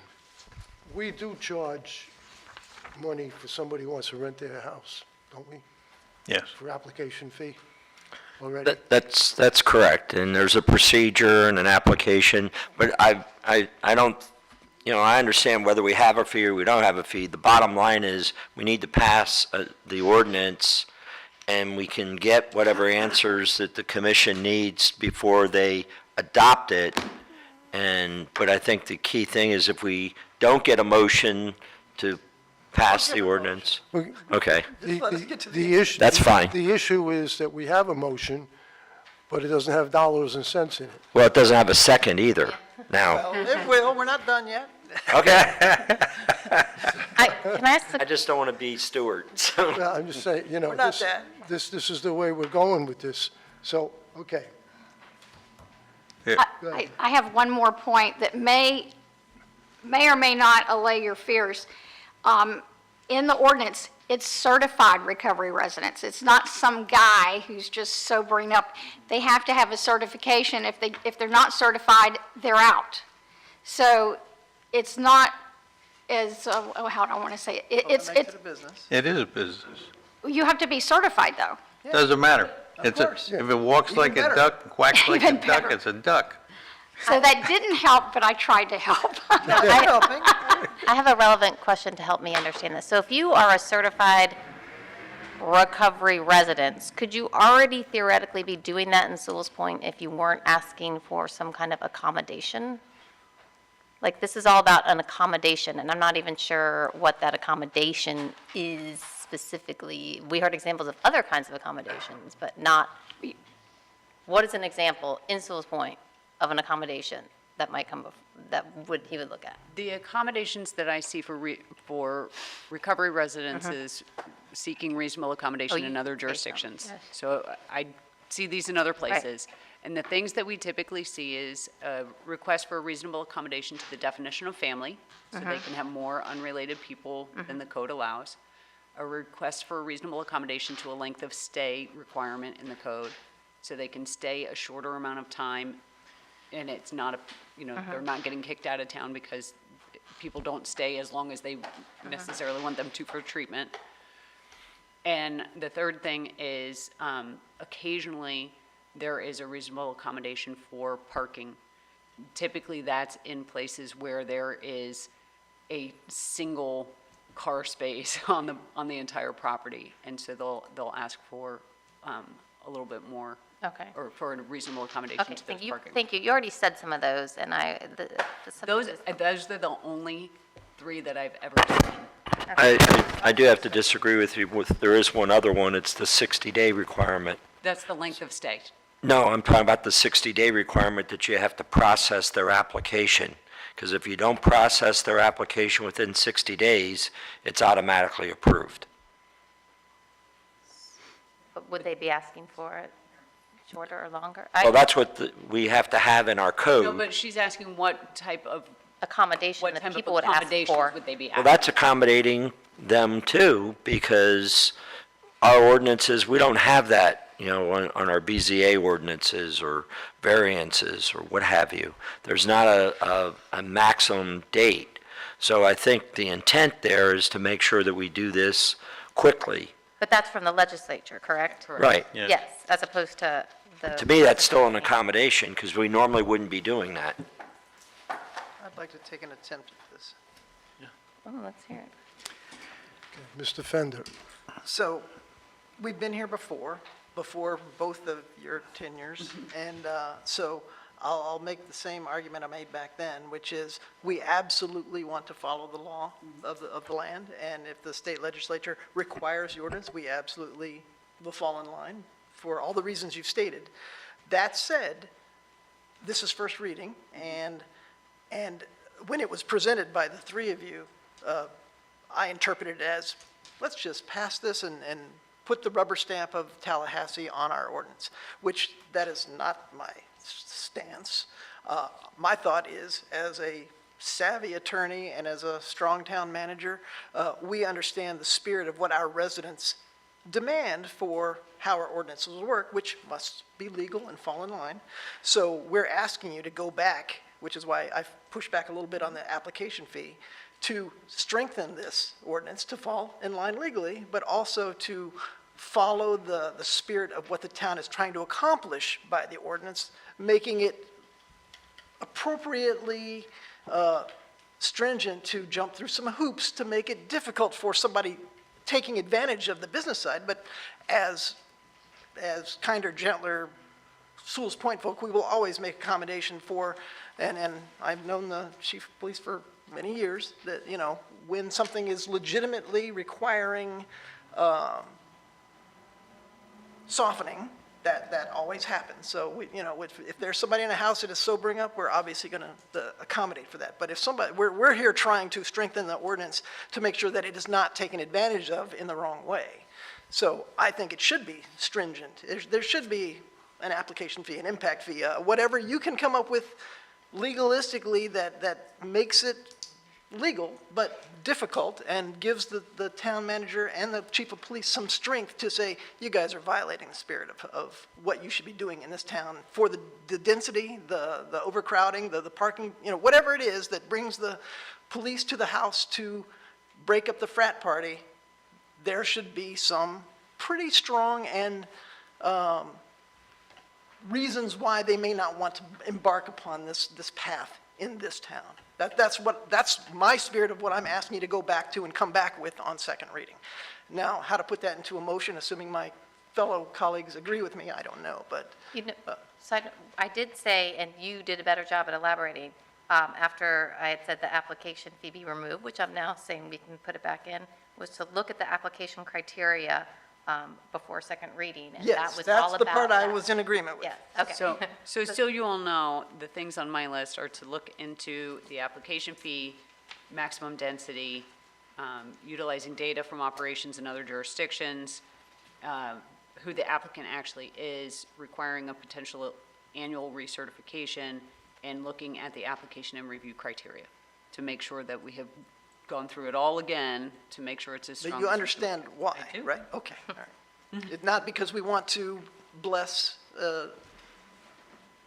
Tallahassee, but because we want to protect our town. I understand. Okay, all right. Yep. Do we have a loitering ordinance? A what? Loitering ordinance? Oh, add that into it. Because, We might have to enforce it here if we stay much longer, I mean. but, Anyway, I will then second your motion if you want to make it again, Kaya, or you want me to make it? I would say I'll make a motion that we approve ordinance 476-25 and take a good look at the application criteria before second reading. And in addition, I cannot rename what our attorney said, but address the issues that the attorney had on the record and schedule the second reading for the January 13th, 2026 meeting. Perfectly stated, I second. we have a motion, we have a second in discussion. Just one discussion. This is part of the reason why I brought up the issue, the fact that this was passed in June and it's coming here now, is the fact that this is a complex issue. And I agree with Commissioner Fender wholeheartedly that we need sufficient guardrails to discourage, and if somebody wants to meet the criteria that we've set out, God bless them, welcome to the community. But at the same time, we ought to have sufficient guardrails to discourage frivolous endeavors in those lines. Mr. Kurzman? Yes, and one thing that, this is strictly a business, it turns my stomach to allow businesses to do this, and people think it's safe to bring in somebody with a drinking problem. I come from a family that had 3 alcoholic uncles, an alcoholic grandmother, an alcoholic grandfather, and a cousin who's a severe drug addict. So I wouldn't wish them to live in this town under any circumstances. And to think it's all right because you have to pity them. But if they were to come out, they start fights, they're nasty, they're abusive, and you're not going to lock them in a house in most cases. And these people need to be in a true rehab center, not in somebody's house. And there's a big difference. And it's a lot more because I've seen it firsthand, and I wouldn't want to put on my neighbors. And I feel very strongly about that. And I think it's a mistake on the state's part to allow something like this, to think it's okay. It's not okay. But that's my, like I say, they're legalizing anybody to become an expert in this, and you could open up your own rehab in your house, no matter who you are. All you got to be certified. Not very difficult at all. Problem is, we have to go by state law. You know, So that's it. So we have a motion and we have a second. Do we have any further discussion? Seeing none, call the roll. Commissioner Titicus? Yes. Commissioner Kurzman? no. Vice Mayor Mayfield? Yes. Commissioner Fender? Yes, Mayor Burrill? Yes. Motion passes 4-1. Okay. Moving along to public ordinance in the first reading for ordinance number 474-25, amending section 82-101. All right, this is ordinance number 474-25, an ordinance of the Town Commission of the Town of Sewell Point, Florida pertaining to Chapter 82 zoning, Article 2 administration, amending Division 3 Board of Zoning Adjustment by repealing Subdivision 2 administrative review, and amending Division 1 generally by adding Section 82-32 appeals of administrative decisions, providing for applicability, enforcement, and penalties, providing for severability, repeal of laws in conflict, codification, and effective date. Okay. That takes in 474, plus this one out. Okay. I guess we'll call up Ally Hooker before I do anything. I'm sorry, Ally.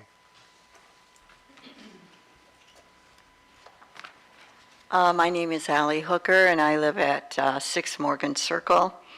And I have some suggestions for this ordinance to make it maybe a little better. And I have a question, and one of it is, if this passes as it's proposed today, will decisions at the hearing still be appealable to circuit court? So I don't know if you all will answer that during today, but, and then under A, it says that the decision of administration officials of the town may be appealed to the Code Enforcement Board or special magistrate. Whether the appeal is heard by the Code Enforcement Board or the special magistrate is at the discretion of the town, with preference for the Code Enforcement Board. I would like to see that the appellant would be able to choose which way he wanted his hearing, if that's possible. And then under F, are there any time limits for the manager setting the hearing? As it reads now, a hearing can ostensibly be set to occur 6 months from a decision. I suggest that we set a time period of 30 days, within 30 days, or something reasonable. Under H, the decision of the special magistrate or Code Enforcement Board shall be in writing and filed with the town clerk. It doesn't state a time period that has to be concluded, and I would suggest 10 days with a maximum of 14 days. And this was all written up, I think, because of our appeal to BZA last July, and so me being part of all that, I think this would make a better ordinance if these changes were made. Otherwise, I think I agree with it all, pretty much. I don't like the $1,000, but I have a question for the town attorney. Yes. If I want to do something about this ordinance, can I pass the gavel? And, Yes. okay, I'm passing the gavel. I'd like to make a motion that we table this issue until after the appeal is completed. Because right now, we don't have to rush in this. There's no time limit on this. So I would like to see that table one more time. I apologize for that, but there's certain things in here that need to be rediscussed. The BZA and the Code Enforcement Board are an arm of this commission, okay? And what we're doing here is we're giving the town more power to set up the times and the dates of the meetings. It takes away the power, basically, of the chair of the boards to do their own meetings. So there's so many things that I'd like to go over, but I'd rather just table it for now and then go through it after the appeals is done. Because then there's no question there's no problem. You know, the appeal is done, it's finished, then we can do whatever we want with this ordinance. So that's my motion. Do I have a second? I'll Oh, sorry. second it, but I have a comment. Vice Mayor, I have a comment. Me, oh, yeah, Yeah, oh, yeah. yeah. No, me. Yeah, the town manager. so much power. You're the presider, I'm sorry. It took me a second. I was like, why is the gavel here? This does not affect the appeal process that's currently going on at all. That appeal process has been delayed at the attorney's request, and it is moving forward under the original ordinance that we have under 82-101. So we've kicked this can down the road, and from the staff's point of view, I think we need to move forward with it. And since it doesn't have an effect on the appeal process, I just think, whatever you want to do with the ordinance, let's just, move it forward instead of just keep, bouncing it around. Well, I don't Mayor, have a button. was there a second? Did you second it? I can't, I'm not passionate about it. But did you second it? I Okay. did second So we're it, because I'm discussing. okay waiting a little while, but whether we do or don't, regardless, is that a typo in F where it references 10 but doesn't say a 10 what's? Is it supposed to say 10 days there? Oh, yes, it is. Oh, good all right, so, catch. anyway, so modify that. But I have one more thing that I'd like to say about down in. are you done? Wait, I'm sorry, Frank, are you done? I am done, and I will second, but I don't think we're kicking this can down forever. I think we're just waiting for this particular scenario to play out. Okay, Mayor? See, on F, I believe that is on page 71. It says here, "The town manager shall set the date and time for hearing of appeal notice of the hearing." That takes it away from the BZA, takes it away from the Code Enforcement Board. Well, since we are maybe delaying this, then probably just you'll saying resolve that's all Wait. that by then. That's exactly what I want to do. Yeah. We talked about taking that away from because we were taking it away from the BZA totally because, if I remember correctly, with the BZA, you didn't have the ability to go to the circuit court or appeal it, correct? So we took it away from the BZA, so I wouldn't want to give, now it's all about the Code Enforcement Board. So I think for the record, I think the town manager should set the date and time. I understand the concept of the chair, but I know that residents on a volunteer basis, we're volunteer, but to get them nailed down to take care of that business, I think seems inefficient, and I don't support that, just setting the time and date. That's administrative work. That's not the meat of it. I did like the suggestion about having the appellant choose, because I was going to say you could I'm going to A, 8232A, whether it's Code Enforcement Board or Special Magistrate is at the discretion of the town with preference for the Code Enforcement Board. I liked the idea of letting the appellant choose. What is the terminology that enables what you just said?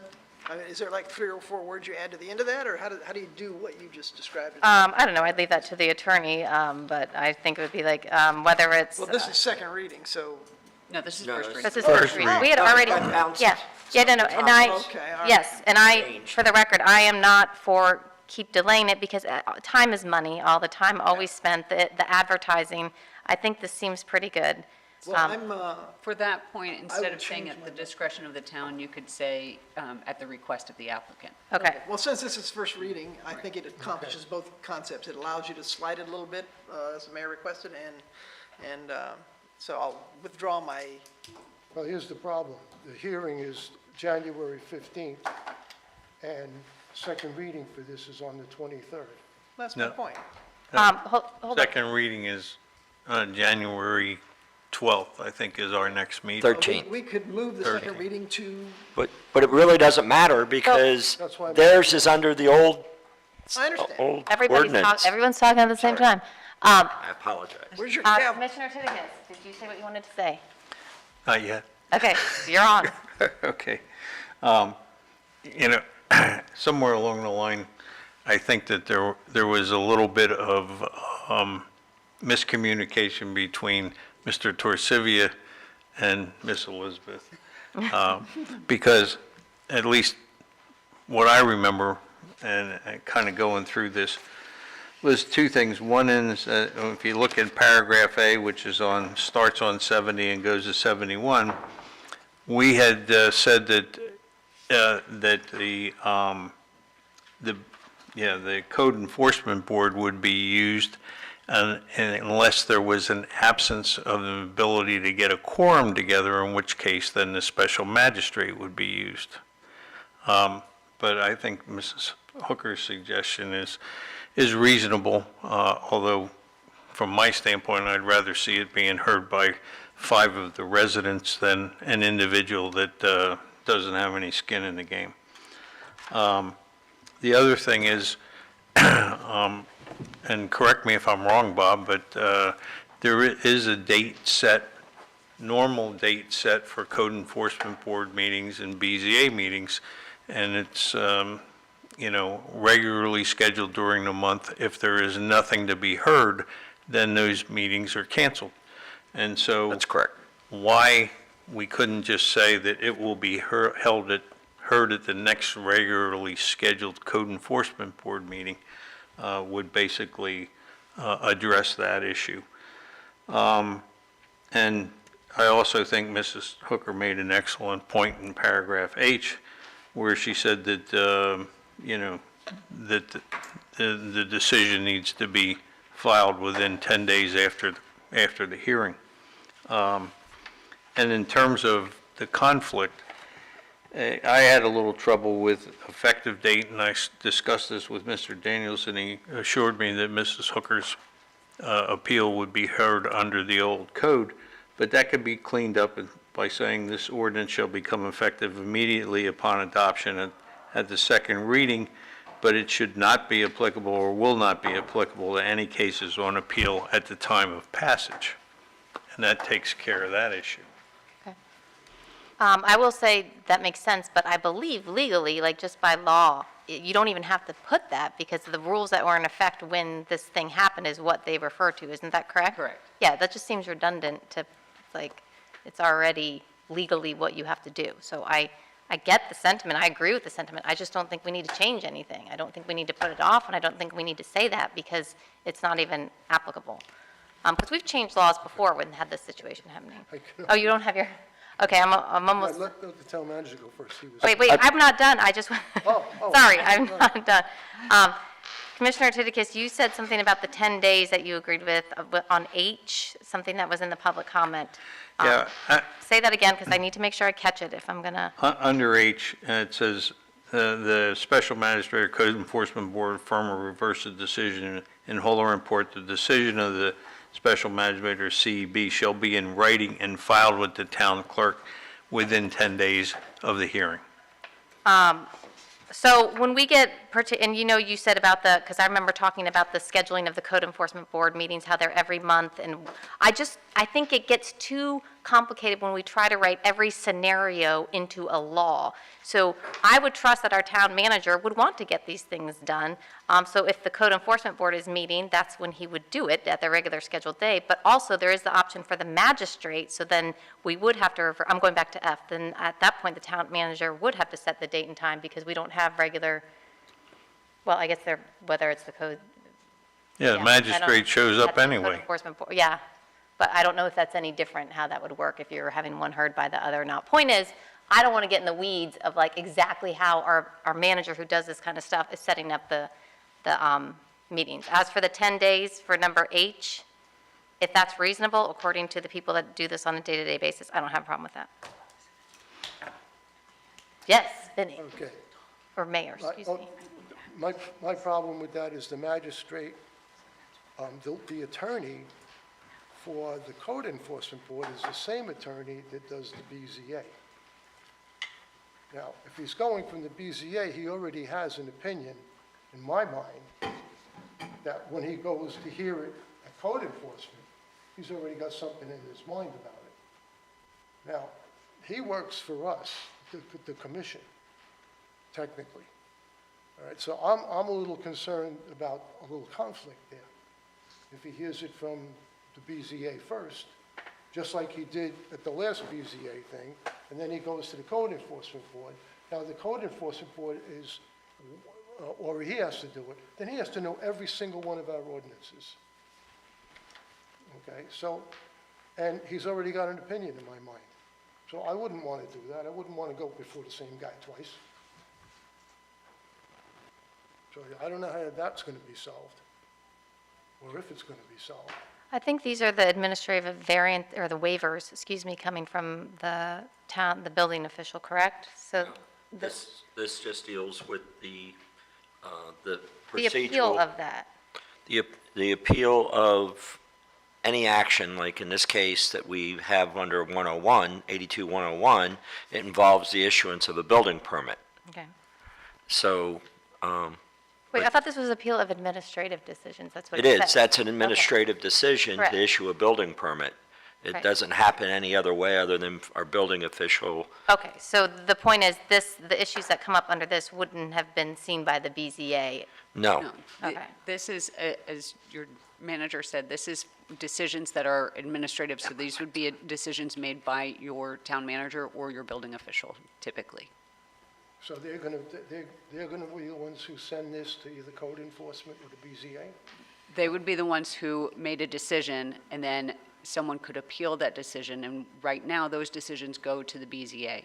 That's a lot of power. And, But now we're not doing that. but the suggestion is to allow more ability to appeal up to the circuit court, to change that to a code enforcement, either the board or the magistrate, so that there's the opportunity to appeal that decision further to the courts. Yes, the whole thing of doing this is so that changing it from the BZA is to get to that ability to go to the circuit court. Town manager? Yes. The timetable of 10 days is, I would have a problem with that, okay? But again, I don't know who's picking where this is being heard, because when I'm hearing we're letting the applicant pick that, so I'm really out of the realm of the hearing and setting up the date, if that's what you want to do. No, I don't think anyone, I'm sorry, clarify that. We were talking about picking whether it goes to magistrate or code enforcement board? Right. And so obviously the magistrate, that's his business and he knows how to write the orders and everything else. The code enforcement board, I'd be looking at the chairperson, I guess, to write the order. And then I have to require them to do it within 10 days. And who do you come look for if it's not done in 10 days? Me or the chairperson of the code board? So I understand what you're saying, but what you have to look at, and just like the issue that we had prior to this, you have holidays, vacations, and, that's why we did actually have this all set for a hearing in November, and we were ready to go with it, and it got delayed on the attorney for the appellant, on their request. So it's not that the town did not do anything within a certain time frame. And prior to that, it was the vacation problem, because we're in the middle of summer and trying to get a board together. So I guess if the commission's going to do that, or the chairperson of the board's going to do that, I'm out of it, and I guess I won't worry about it. But, those are some of the problems that you're going to have if you turn that authority over, the administrative authority over, to set these things up for a hearing and getting the proper paperwork in, communication with the attorneys. If that's what you want, I'll follow whatever instructions you give me, but I just want you to realize that there's some problems inherent in that decision. We never had that problem before. Town attorney, before I get to Commissioner Titkus, in case she can help any talking we're doing. We'll see. As your manager said, the setting of the hearings really does often need some flexibility because of scheduling conflicts, not just from your board or from your town staff side, but also from the appellant side. We have seen that in lots of cases. As for the turnaround of the written order, currently, your magistrate also sits as the attorney for your code enforcement board, and he drafts the orders regardless. But in decisions like this, there is often afforded an opportunity for the appellant to review the order before it's finalized, to make sure that everyone agrees that it says what it was intended to say with the decision of the board. And that can sometimes take some time, so I would suggest maybe a 30-day cap to allow some flexibility there too. Thank you, Town Attorney. Commissioner Titkus? Yeah, you got, I think part of the reasons why Mrs. Hooker, and I've had a conversation with Ms. Hooker about this, is asking for a 10-day filing, is the fact that it took Tyson 3 weeks to get a written decision out after that protracted hearing. And if this allows somebody to then go to circuit court, there's a defined time frame in which circuit... From the written order. Well, but, okay, I'll come back to it. If you go and pull that written order, Mr. Waters backdated the order to the day of the hearing, not the day that he delivered it to the town. That was corrected. Yeah, I understand that, but only after somebody called it to his attention. You know, I don't have a problem with saying that the written order has to be filed within a period of time, you know, and 30 days is too long because, you know, it's just a long time for it to go, you know. You want to cut it in half, make it 15 days, so you got 15 working days in which to produce an order, and if you can't do that in 15 days, you have no business being in business. You know, I just, and I also think that, although I understand the fact that, you know, you give the applicant the opportunity of choosing who they want to hear it, I would prefer the citizen involvement being to where it's you know, it is the code enforcement board that's going to hear it, and that, you know, if you can't get a quorum together at a regularly scheduled meeting, then it's heard by, you can hear it by a special magistrate. My concern with that would be, again, I'm gonna say what I said before. I don't support getting so nitpicky in these details, which are mostly administrative. I don't really think that's our role. Like, we're getting real nitpicky. I can go with 15 business days, that's fair. You know, 10 days didn't say business days, and 15 days is not business days, but 15 business days seems more reasonable. So I can get on board with that. But I like the request of the appellant. I think that's fair, and I would look for a motion to get this approved with changing A to, at the request of the applicant at the end of it, and fixing the typo in F, and then at the end adding filed with the town clerk within 15 business days. That's what I would look I'll second. There was one for. I know other I'm looking for the motion since There I'm, was one other issue. Oh, you can't make the motion. There was one other issue, was that you mentioned changing the town manager shall set the date and time for the hearing? Yeah, I had just said it would be at the next regularly scheduled meeting. Okay, so, but you had said something before that. You had different verbiage. I wasn't suggesting any change to the language as it's proposed in the ordinance for that point. Oftentimes, there's a request by the appellant as Can their... it be either or can it be a combination of the two people talking, the chair? Because I want to make sure that everybody is called. Everybody is always called. Your Not everybody's always called. Your town staff currently sets code enforcement board and BZA and magistrate meetings. Those bodies don't independently call their own meetings, even now. Right. Well, that's because they're too lazy. It isn't because of anything else. No, but, I mean, it was usually Make the, the motion. okay, Commissioner Fender. So I will make the motion, and I'm trying to remember all the stipulations. I do know my typo in F. I know the addition to A, which, is that the one that allows the appellate to make the decision on? Yes, at the request of the And applicant. I'm fine with the 15 business days. I am also, and my motion includes allowing the town manager to handle the administrative side of this. And since this is the first reading, not the second, I think it meets the mayor's requirement to slide this a little bit until after the appellate. If it gets close, after the current litigation, and if it gets close to that, we can always slide the second reading by one. If you'd like to schedule the second reading for February, that's fine too. Whatever. You know, however you want to handle it. I don't know. Our meeting is the 12th, and their hearing is the 15th. That's fine, make it February, I don't care, either way. I just want to make sure that my motion includes giving the town manager control over scheduling and administrivia. Did I say all the things? Yes, you did. You Okay. said the 15 business days, Yeah, I correct? said Yep. 15, okay, so that's my motion, if you think it covered all the points. Mayor, will you withdraw your motion? So we don't have I competing... withdrew, yes. I withdrew Yeah. the second. Yeah. We'll do the second. Yeah, because if we're going to extend it Yeah, past that hearing, Yeah. whatever, I withdraw the motion. okay, so again, my motion includes his need to extend the second reading, so. Do I have a second? Can I second? As I'll the- second. I'll I'll second it. Yeah, we got everyone on the same. I was going to second it. Okay.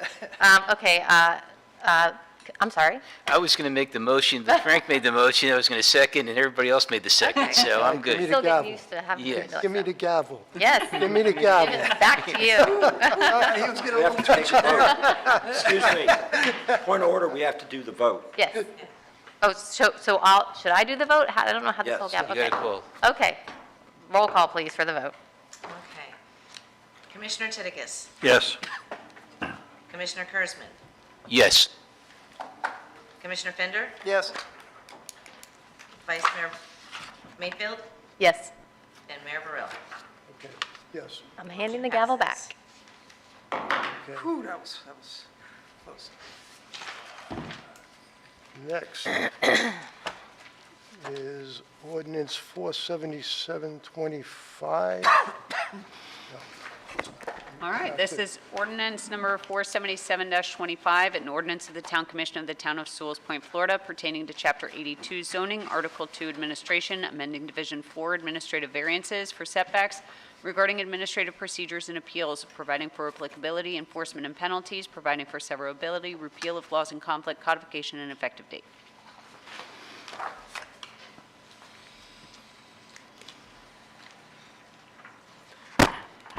If I may, Mayor? Right ahead. As we went through this whole process for the last 3 or 4 months with the procedural decision, we decided it was best to separate, I think it was the commission's request to separate the ordinance.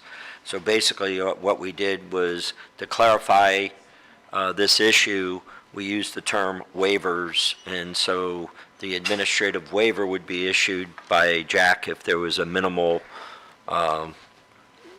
amount of encroachment, say, into a setback area or one of those minimal issues that can come up. And that would be on Jack's side to issue a waiver per the Florida Building Code. So to add a little bit to that, the intent is not to change the process that's been in place and the criteria under which Jack reviews requests for administrative variance, but to change the terminology from a variance to a waiver. That's more of a legal term change, because variances are a term of art and they require certain things under the law. And this being such strict, if you meet these criteria, you are eligible for this relief, is more of a waiver than a variance.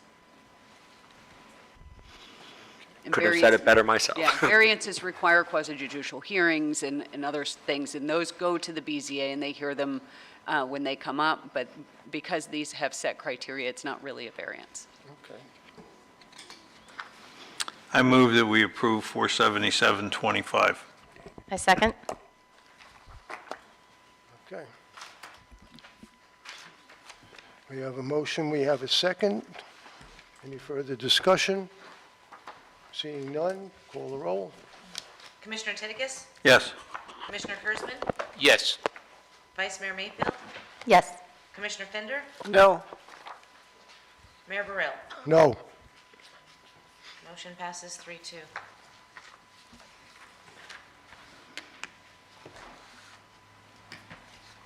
Okay. Let's go to the next item. We're done with new business, we're done with discussion, so do we have any commission or staff comments? We do have The new business. new business. The Oh, we do, okay. state laws affecting local State government. law presentation, state laws, that's Bonnie again. Well, we did it in a good way, have both of them on the same meeting. So for the record, again, my name is Bonnie Landry, Town Planner. The firm Bonnie C. Landry and Associates, we actively monitor each legislative session and maintain a list of changes to state law that could affect local governments. And so the purpose of today is me to tell you, kind of give you an overview of what happened in the legislative session, and then based on that, there are some changes that we're recommending that you look at. So like I said, I'll give you an overview of the bills. I'll break down the bills Now, I do want to say this is not all changes. These are just the ones that we found would be applicable. You will notice that some of these are preemptions, similar to the one we had discussed previously.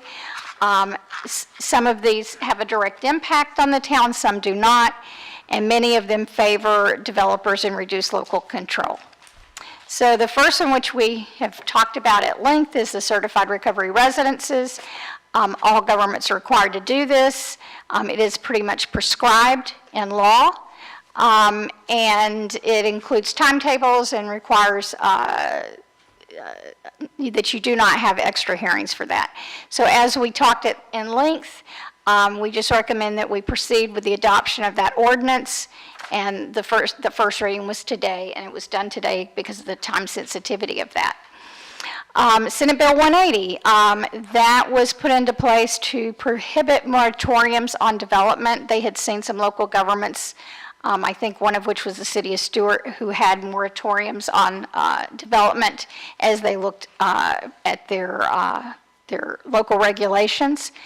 One of the most difficult parts of it is that the bill was retroactive to August of 2024. So many of my clients who were in the process of updating their regulations or their comp plan, it kind of undid that because some of those were in process after August of 2024. There was a section that the way it was worded made it apply to every municipality in the whole state of Florida. So every municipality was faced with this regulation that we could not make new regulations that were more restrictive or burdensome. However, they didn't define what that meant. So it did put local governments kind of not knowing how to proceed. Based on that, because there were so many difficulties with that, we do expect in January that there will be a glitch bill, hopefully, to define what that means and hopefully not have it apply statewide. And there have been local governments that have tried to sue the state based on this new law. I don't know the outcome of that, but it is kind of interesting. The intent was to improve transparency and responsiveness during a storm, and it was supposed to make post-storm permitting easier, but it was more cumbersome than I think that they intended. So what I'm going to do is I'm going to take you through each of these and make a recommendation from a planning perspective. So my first recommendation on Senate Bill 180 is that we look at any, and you may not have any, but any regulations that you processed prior to after August 1st, 2024, because you may have to repeal those. The city of Stewart, I think they did repeal some of their laws because they believed they were more restrictive or burdensome. And the other thing that you should know is the way the law is written, if you get challenged on one of these and you lose, I do believe you've got to pay the attorney's fees. So we're really careful because you don't want to have to go through that process. So look at your codes, look at your procedures. There's also a section of something you have to have on your website by May 1st, 2026, so I could help facilitate what you need to add to comply with that. And it also, you have to put in your policies and procedures that particular web page will be updated every May. So that's more of a policy and procedure. So that would be number one. The next law I'd like to talk about is micro-mobility. This is an optional thing in Florida law, so you do not have to do it. It's really up to the local governments how you want to do this. But some local governments have noticed some safety concerns related to electric bicycles, motorized scooters, and other micro-mobility things that are becoming more popular. And sometimes it's a little scary if you're a walker and you're on the sidewalk and someone comes, flying through. So what the option is to the local government is that you can require photo IDs for operators, and you can require a minimum age. So I just want to pause briefly here and see if you have any questions related to this. Is this something that the Sewell's Point would like us to look into to put these optional things in place? But like I said, it's completely optional. I don't know if you've been faced with the micro-mobility.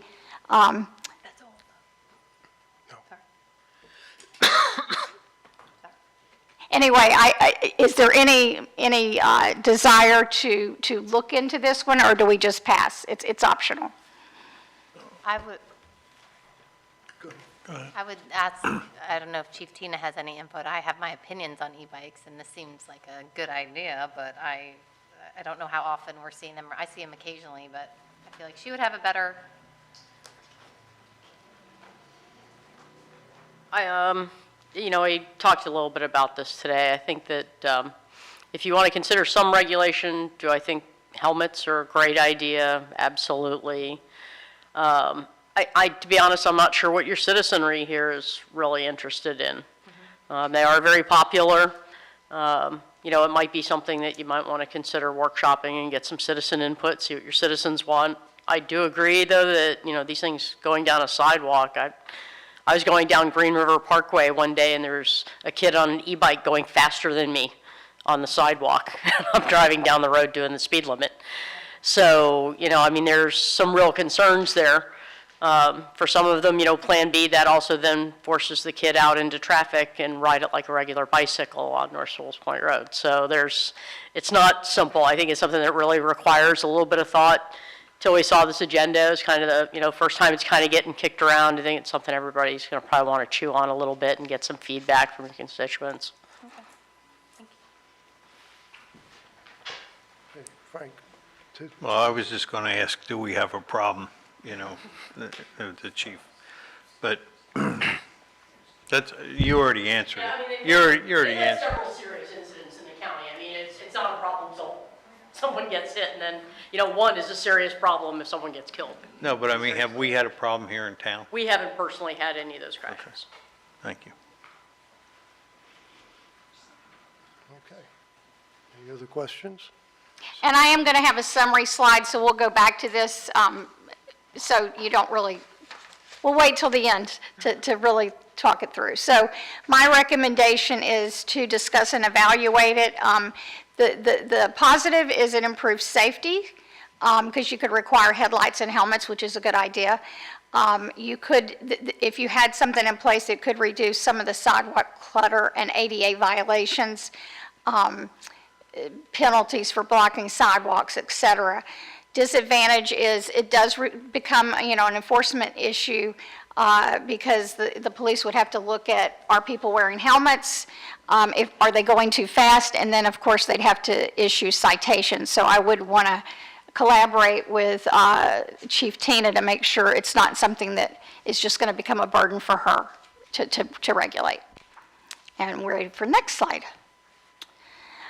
Septic to sewer infrastructure, they did make a change in the law that you're not allowed to require permitting of utilities in a right-of-way if it is permitted through FDOT and DEP. And the purpose of that is just to streamline that process. Next slide. No recommendation on that, but I did note that it could improve the efficiency of your septic to sewer conversions because of permitting, but no change. Regulation of synthetic turf, it preempted local governments from regulating this. Next slide. And I did notice that you do have a regulation related to that, so I would recommend you repeal or revise that section so it complies with this new law, which means you can't regulate it. Next slide. So you repeal it. Exactly. And I know I think you just approved it in September, so it is kind of, I'm sure it's very frustrating, but, so the next change in law was that platting has to be administratively approved, and next slide, yours is something that the commission reviews, so I would just say that we revise that land development regulation so that it complies with the current law, which makes it an administrative policy. And yes, in God's backyard, affordable housing, this is another optional thing that is in current law, and that option is for local governments to allow religious institutions to develop affordable housing, but I have no recommendation on that because I do not think we have church-owned property in the town of Sewell's Point. Building permits, fees, and timetables. This is an optional use of building permit fees for planning and zoning costs, so that and again, it's optional, but it does change the way fees for building permits could be used and allows it to offset planning and zoning costs, not just building permits. It also has required timelines that you must meet, so my recommendation is that you look at the budgeting and how you use your building permits, decide if you would like to utilize part of that fee to help with your development review costs. And I also say we need to review your timelines for development applications to make sure it continues to comply with state law. And if it doesn't, you review and update processes and codes if needed. Next slide. So here's the summary slide I promised you. Certified recovery residents, that's in process. SB 180, I recommend that you review any regs that have passed since August 1st, 2024, and update if needed. Discuss and consider the regulation of the e-bikes, and I do like Chief Tina's recommendation to workshop it, see what your public sees about it, or thinks about that. Artificial turf, we just need to repeal that LDR.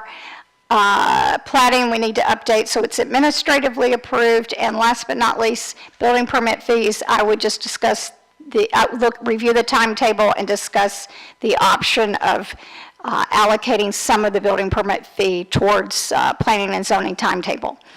My overall recommendation is to have you accept the report and authorize the town manager to activate a task order with BCLA to update these processes, review the local regulations, and facilitate any updates to the related codes. And that concludes my presentation. Any questions? Town manager. Just on the e-bike issue, I think, with our jurisdiction involving with the county, I know the county is planning on taking some type of legislative action, so I think that might also enter into it, so we have more consistency on what the regulations are instead of just drafting our own and confusing the public.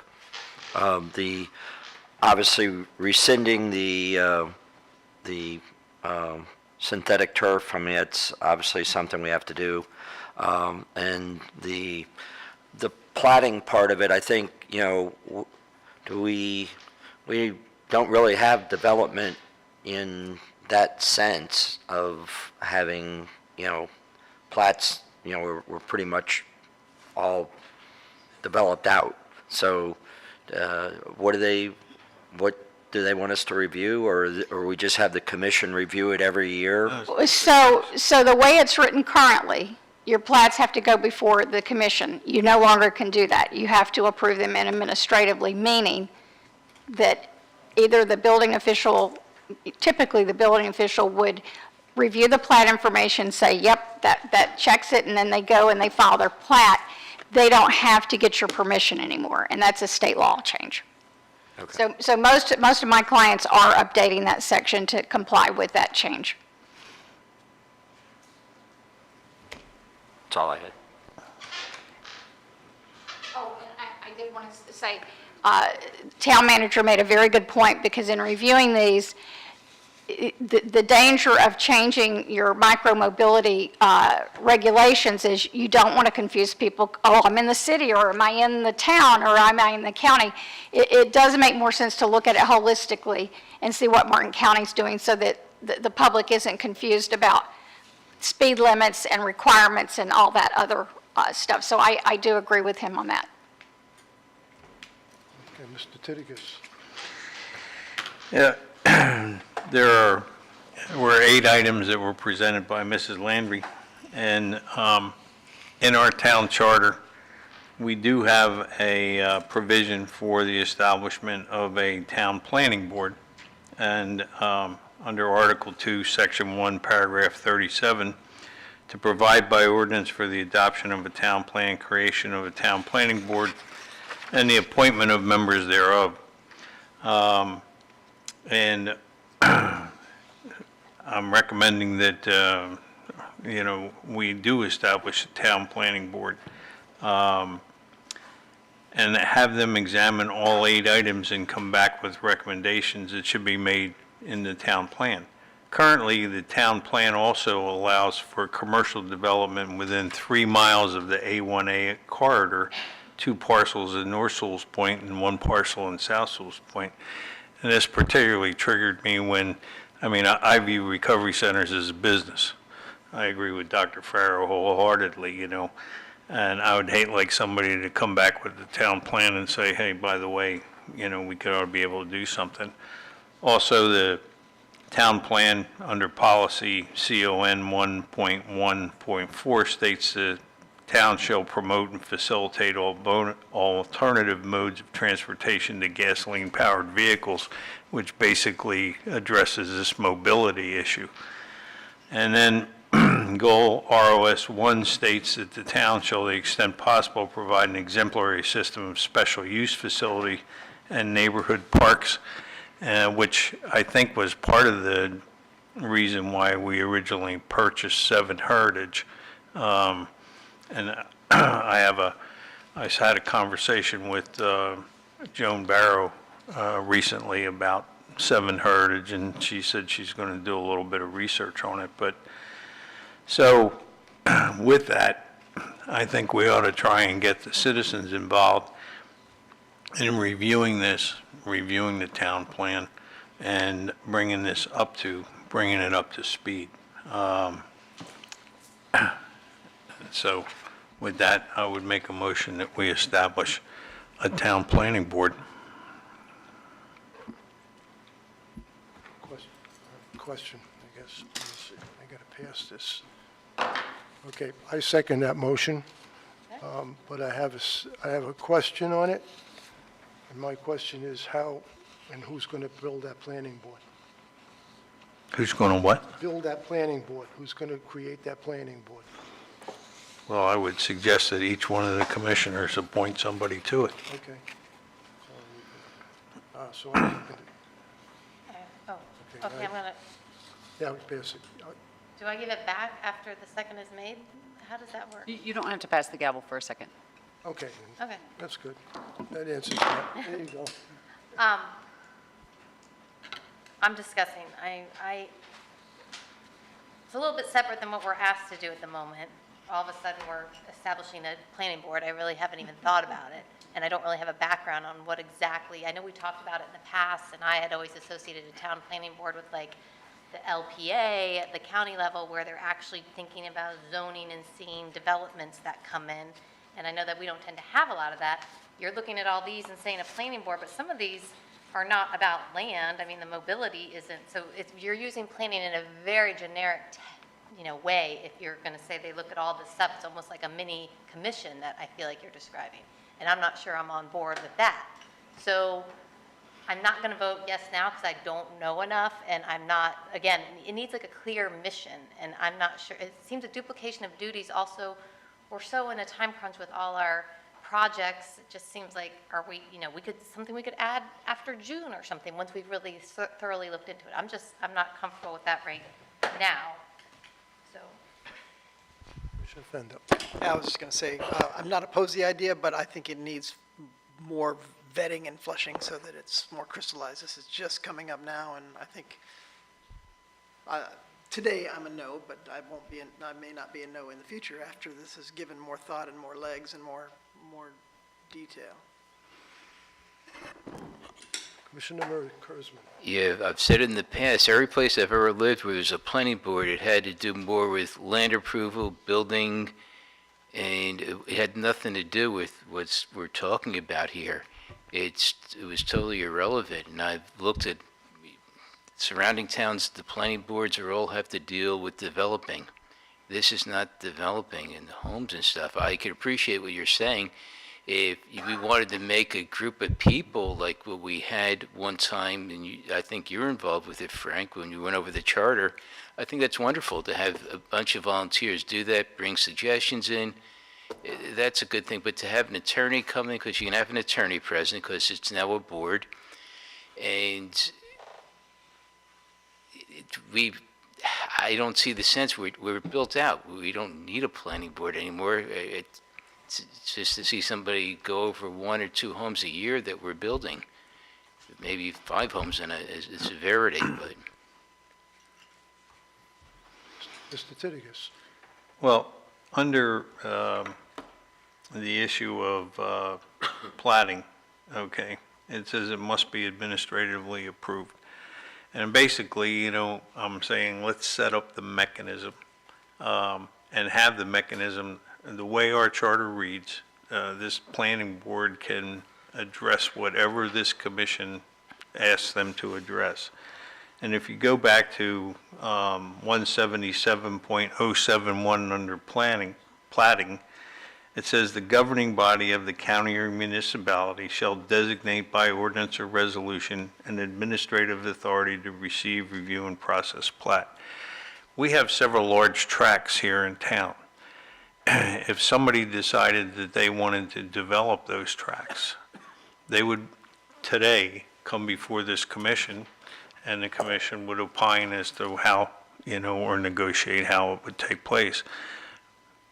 177.071 takes that authority out of our hands as a commission, and it says we have to set up an administrative body or entity, you know.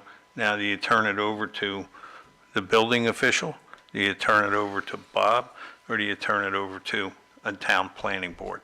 And I'm suggesting that we turn it over to a town planning board. And while we're doing it, while we set up a town planning board, have them review the town plan in light of all of these 8 things that are coming up or popped up with the legislature, and come back to this body with a recommendation of here's what I think you ought to do with mobility, here's what I think you ought to do with this, and so on down the line. That's the thought process behind it. And I appreciate that, and would. Hang on, the Okay. town attorney is first. Oh, I'm sorry. I just wanted to clarify on the plating issue. Plating is a very straightforward process that's set out by Florida statutes. That is a list of criteria. Then when you check all the boxes, you get the plat. So there isn't a lot of discretion at the governing body level, which is one of the reasons that the legislature has made this change, because a lot of the courts have said that it's really a ministerial act once the boxes have been checked and they comply with Florida law. So the requirement here is that it go to an administrative official, and that, as we have been going over today, those administrative officials here in the town are typically your manager or your building official. You can designate another person, but it's typically an individual at the administrative level. It's not somebody else who's an extra body that comes in that's appointed by the board. So then any decisions that they made would be subject to that administrative appeals process that we're currently discussing. Mr. Kurzman. Yeah, I think the term planning board came in originally when, going back to 1957, when you might have had 25, 30 homes here. Maybe it could have been a few years later, maybe there was 150 homes, not 1,000 like we have today. The town's really built up. I mean, I'm open to ideas, but to me, planning board always meant homes. And like I say, that was put in the charter back when you had a few dozen homes, I'm sure. And that's why they wanted to do that. They were talking about the potential of a planning board at that time. If later on we start seeing a lot of homes being bought and torn down or something like that should happen, but to do this for potentially another 15 homes in the future, if all the lots are built out, I don't see the sense in putting a planning board in at this point. But Commissioner Mayfield. Yes, I appreciate our town attorneys elaborating on plating. And that is not a development, correct? It's just the actual piece of land. So given that and what I said before, I feel the same way about the town planning board. Maybe in the future, after more discussion and what it would actually do. But as for the things in front of us, I agree, waiting to see particularly what the county does for e-bikes, because that's where everybody who's riding an e-bike is going to get into unincorporated. I guess they get to Stewart, see what Stewart's doing, and I picture them going to the beach. See what Stewart's doing in Martin County before we do anything there, but in the meantime, we could talk to our residents. Updating the website by May sounds good. Update the land development regulation. Yeah, all the recommendations sound good. I don't think we've had any, since the SB 180, I don't think we've had anything major in my memory. But obviously it could be reviewed. So I think your recommendations are good. That's my take. Okay. We have a motion, we have a second. No further discussion? Call a vote. Commissioner Titicus? Yes. Commissioner Fender? No. Commissioner Kurzman? Yes. This is for the town planning board. Oh, for the town, I'm sorry. I thought you, Yeah, I kind of. no, I'm so sorry. No, I messed you up. I started talking about other things. I Yes. apologize. Okay, Commissioner Kurzman? No. Vice Mayor Mayfield? No. Mayor Burrell? Yes. Motion fails. 3-2. 3 noes, 2 ayes. Okay.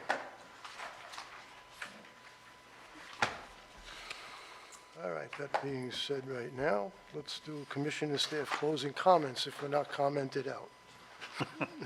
This time. May I?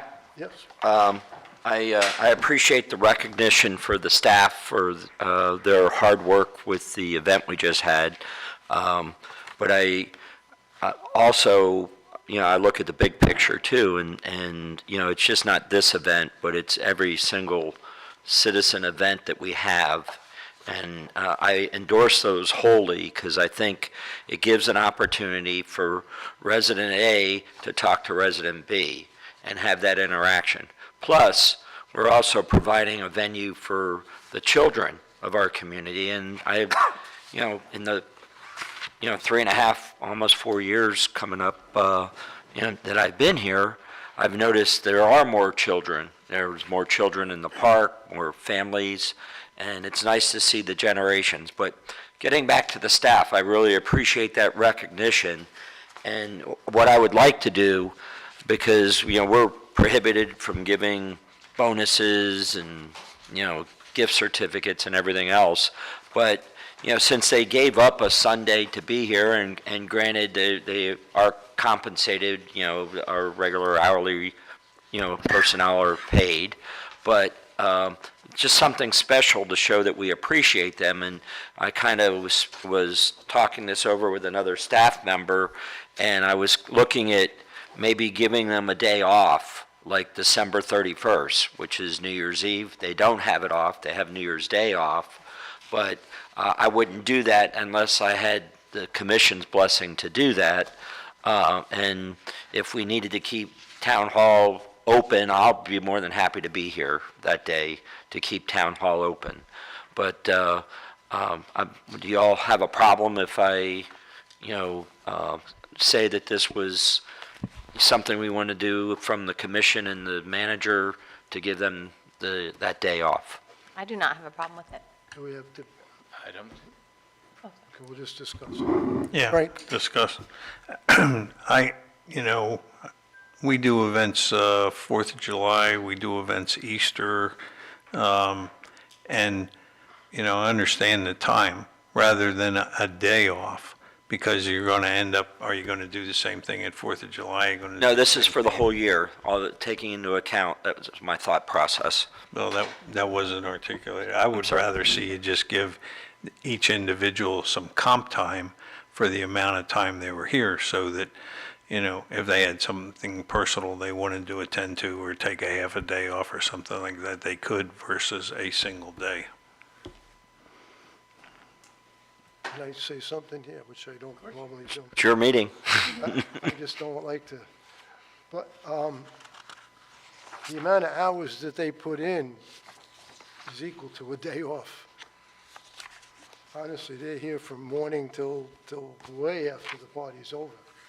So I can, the comp time, it would be like a day off. But it would be scattered all over. Right, scattered over the year. Commissioner Fender. We're in commissioner comments now? Yeah, That's what yes, this is, that's okay. what- that's what- So first to that point, I'm absolutely in favor of you doing whatever it takes to compensate them, either comp time or a day off. I'm certainly in favor of the December 31st, if that works best for you, but you're their manager. I'm going to support you on that either way. How will that affect the police department? They'll be off. I know, but I want to know how it's going to, because the manpower, The officers are compensated at time and a half for their extra hours that they worked. I think what the manager might be trying to get at is the idea that town hall will be closed. And I'll be honest, historically, the day before a holiday, nobody's coming in here. It's quiet. We're all just sitting around, wondering when the day's going to end. Some folks go home early. It's always a quiet day. And if it's, if the goal is to close the town hall, if you're doing comp time, well, then some people are still going to be stuck at work then, because we haven't closed the building. So it's about what the goal is. thank you. From my perspective, surprised me, but, so we're in commissioner comments now, so I also want to take a moment to thank the staff. You brought it up at the beginning, as you articulated so eloquently a second ago, this part of what we do, or what the staff does, to me, sets the culture and the tone of the town, for all the reasons you stated, so I'm appreciative of the staff continuing to keep that tradition, I'll call it, alive for both all the major holidays that you articulated as well. So thanks again for motivating your staff to do those things, and for Chief, who does a lot of the heavy lifting on these as well, so. Thank you, and there was no complaint or grumbling from any member of the staff that was here, too, which is amazing. You get, this whole group of people and a lot of pressure and everything else. I think everybody from the staff side really enjoyed doing this for the community. All right. The next thing I have is, maybe I'm wrong, Mariah, but I noticed that I'm missing the percentages on today's Yes. P&L and balance sheet, so, I love those, so I'm not chastising, I'm just saying, in the future, I would love to see them if they are available. So I've had a couple of weeks to sleep on this, because the last time we met, there was a whole lot going on. I think we had just come back from the county commission, and we had just gotten 134 seats. I hadn't processed much of that, and plus I'm super busy at work, but we came right into this meeting. So after having slept on it and we had the mayoral election, right? So having slept on it for a couple of weeks, I feel compelled to just say a couple of words about where I believe we are. And what we do here as commissioners feels to me, and maybe my interpretation is incorrect, but we set policy for the town, right? And a perfect example to me is the mayoral election. I fought pretty hard for Kaya to be mayor, and that policy did not go forward, but as soon as we voted as a team and as a town, I'm on board. Super happy that Benny's the mayor, and I'm gonna, take a bullet for him. But my point is, we decided as a team, we made a vote. The vote was what it was, 4-1, I don't know what it was, but my point is, we decided as a team what that would be. So that brings me to what happened at the county commission meeting, which really bothers me a little bit, because we, as a commission, set policy, and we set policy for the town. And when we make a policy for the town, we carry that policy forward as commissioners elected by our constituents to do that. When you got up as the first speaker at the town, Frank, and went against the policy of the board, that shines a light to the rest of the community about a disagreement on what our policy statement is. Now, you as a concerned citizen absolutely within your right to go up and say whatever you want, and every resident of the community can come up to that dais and speak their mind. But you are not a resident of the town anymore. You are an elected commissioner upholding policy of the town. So in that case, you should have recused yourself and just said, I'm going to sit this one out. Because we made a decision, and that decision was to go to the county and seek some remuneration. If you desire to maintain your opinion against the board, God bless you, high five, no problem at all. But I think you should do that somewhere else. You should recuse yourself. You should not be a member of the board. You have to decide, are you a commissioner or are you a concerned citizen of the town? If you are a concerned citizen of the town, I respect you, I love you. I think you should do that. You should speak your mind. You should have your little political action committee that you sent out the note on what your interpretation of our septic to sewer conversion. The messages that you're sending to the town are a little bit askew of what the policy is that we're setting here. And I understand, I get that you're not in complete agreement with some of those, but I was not in agreement with the mayoral election, but I still fell in line. I think it's time for you now to be a commissioner. To step up to your elected role as a commissioner on the dais and help us move the policy of the town forward and make us look unified to our sister municipalities. So, like I said, I slept on this a while, and it bothers me a little bit that you spoke against what we as a commission, and you are a member of that commission, decided to go forward to do to the county commission. So I'll leave it at that. I know you disagree with what I'm saying, but I feel compelled to say we need you as a member of the team on the commission, and we need you to be a commissioner, or we may need you not to be a commissioner. And I think you're duly elected to be that, even if you believe that your constituency is the vocal majority, hoping that you'll come in and cause chaos. I don't think it helps the town of Sewell's Point for you to do that. So I'll leave it at that. Okay.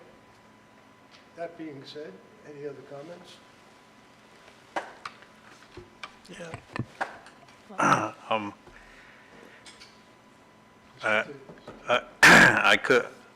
I could respond to what you're saying. I won't respond to what you're saying.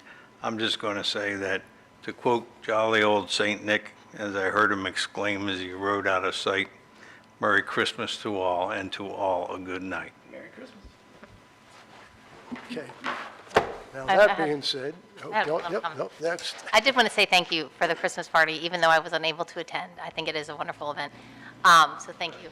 And then this is just a side note, because you were bringing up the email. I did notice, and I know because we had this discussion once, Commissioner Titicus, because you're the agent of record on the Forever Sewell's Point one. Yep. That one was sent out, and there was something that was quite erroneous that I was hoping could be rectified. It said that something about how the ex-mayor didn't allow public comment to be read in or whatever, but after that, it said email and phone calls, which is probably correct because we don't record phone calls, but emails and texts are not public record, or not on the record. And I just think it's important for residents to know. So if you could just let them, I'm being dead honest, because I read that, I was like, that's wrong, people are going to think that's true. No, anything that we say, and we all go to our ethics classes, any text, on my private phone, any email that discusses town business everywhere is a public record that they are allowed to ask for and have. So I just want to make sure everybody knows that, because that one did, I was like, no, don't say that. They're all going to think that we're like not looking at their emails. And so I just wanted to, if you could help in that regard, I would appreciate that. I'll be happy to clarify that. But it's, I think the issue, or rather, and I did not write that piece, but that's neither here nor there, but the issue that was being made, or the point that was being made, was there were requests in the past to have somebody's comments read into the record, and they weren't. And That's fair, but I was just talking about that last line. That's the one I saw. Yeah. Thank you. The reason for that is because, and not that I agree with it wholeheartedly, but the reason for that was that we were getting inundated with letters that people wanted us to read. because now when they went video, people are watching it at home, and now they feel free, okay, I think I'm going to write a letter. Next thing you know, you're going to have 30 letters. Yeah. It's okay to send them to me, to you via email, or something like that, and we read the letter and we say, okay, we respond to that person, that's fine. Let me make a point, that kind of feeds into this, the discussion of disabled people having the same rights. If somebody in our town has a disability and they can't make it to the meeting, but yet at the same time they send in an email or they send in a letter, and it's not read at the meeting, or it's not incorporated in the minutes of the meeting. Now, the last set of minutes did incorporate one person's comments, but we received more than one person's comments that didn't get a chance to come here and speak. That individual is disenfranchised. So, what are you saying, we should just put them in without a package? Yeah, That works, I mean, if they put them in with the packet, that works fine. they should be recognized in some way, shape, or form. And if we don't want to take the time of reading it, then yes, it should be a part of the proceedings. If they put it in the packet, it becomes part of the record. That's fair. It's on the record. And it'll be fine, I'm okay with that. okay? The rest of the commission agrees or not, I want a consensus on that. If they specify, if they specify that, yeah, if they specify that they want it on the record, because Yeah. we get emails all the time about other things that are on an agenda, but they don't want it on the, in the packet or whatever, so. That's fair. Yeah, Yep. okay, we need a motion for that? No, consensus is fine. That's fine? Okay. Okay, we have a consensus? Yes? Yeah. Yes, yes. So just for a point of clarity, because we have to take that consensus now and apply it into a policy. So if there's any email that comes in and they request to have this read at the meeting, we're going to say we will include it in the official record, but it will not be read. Right. Okay.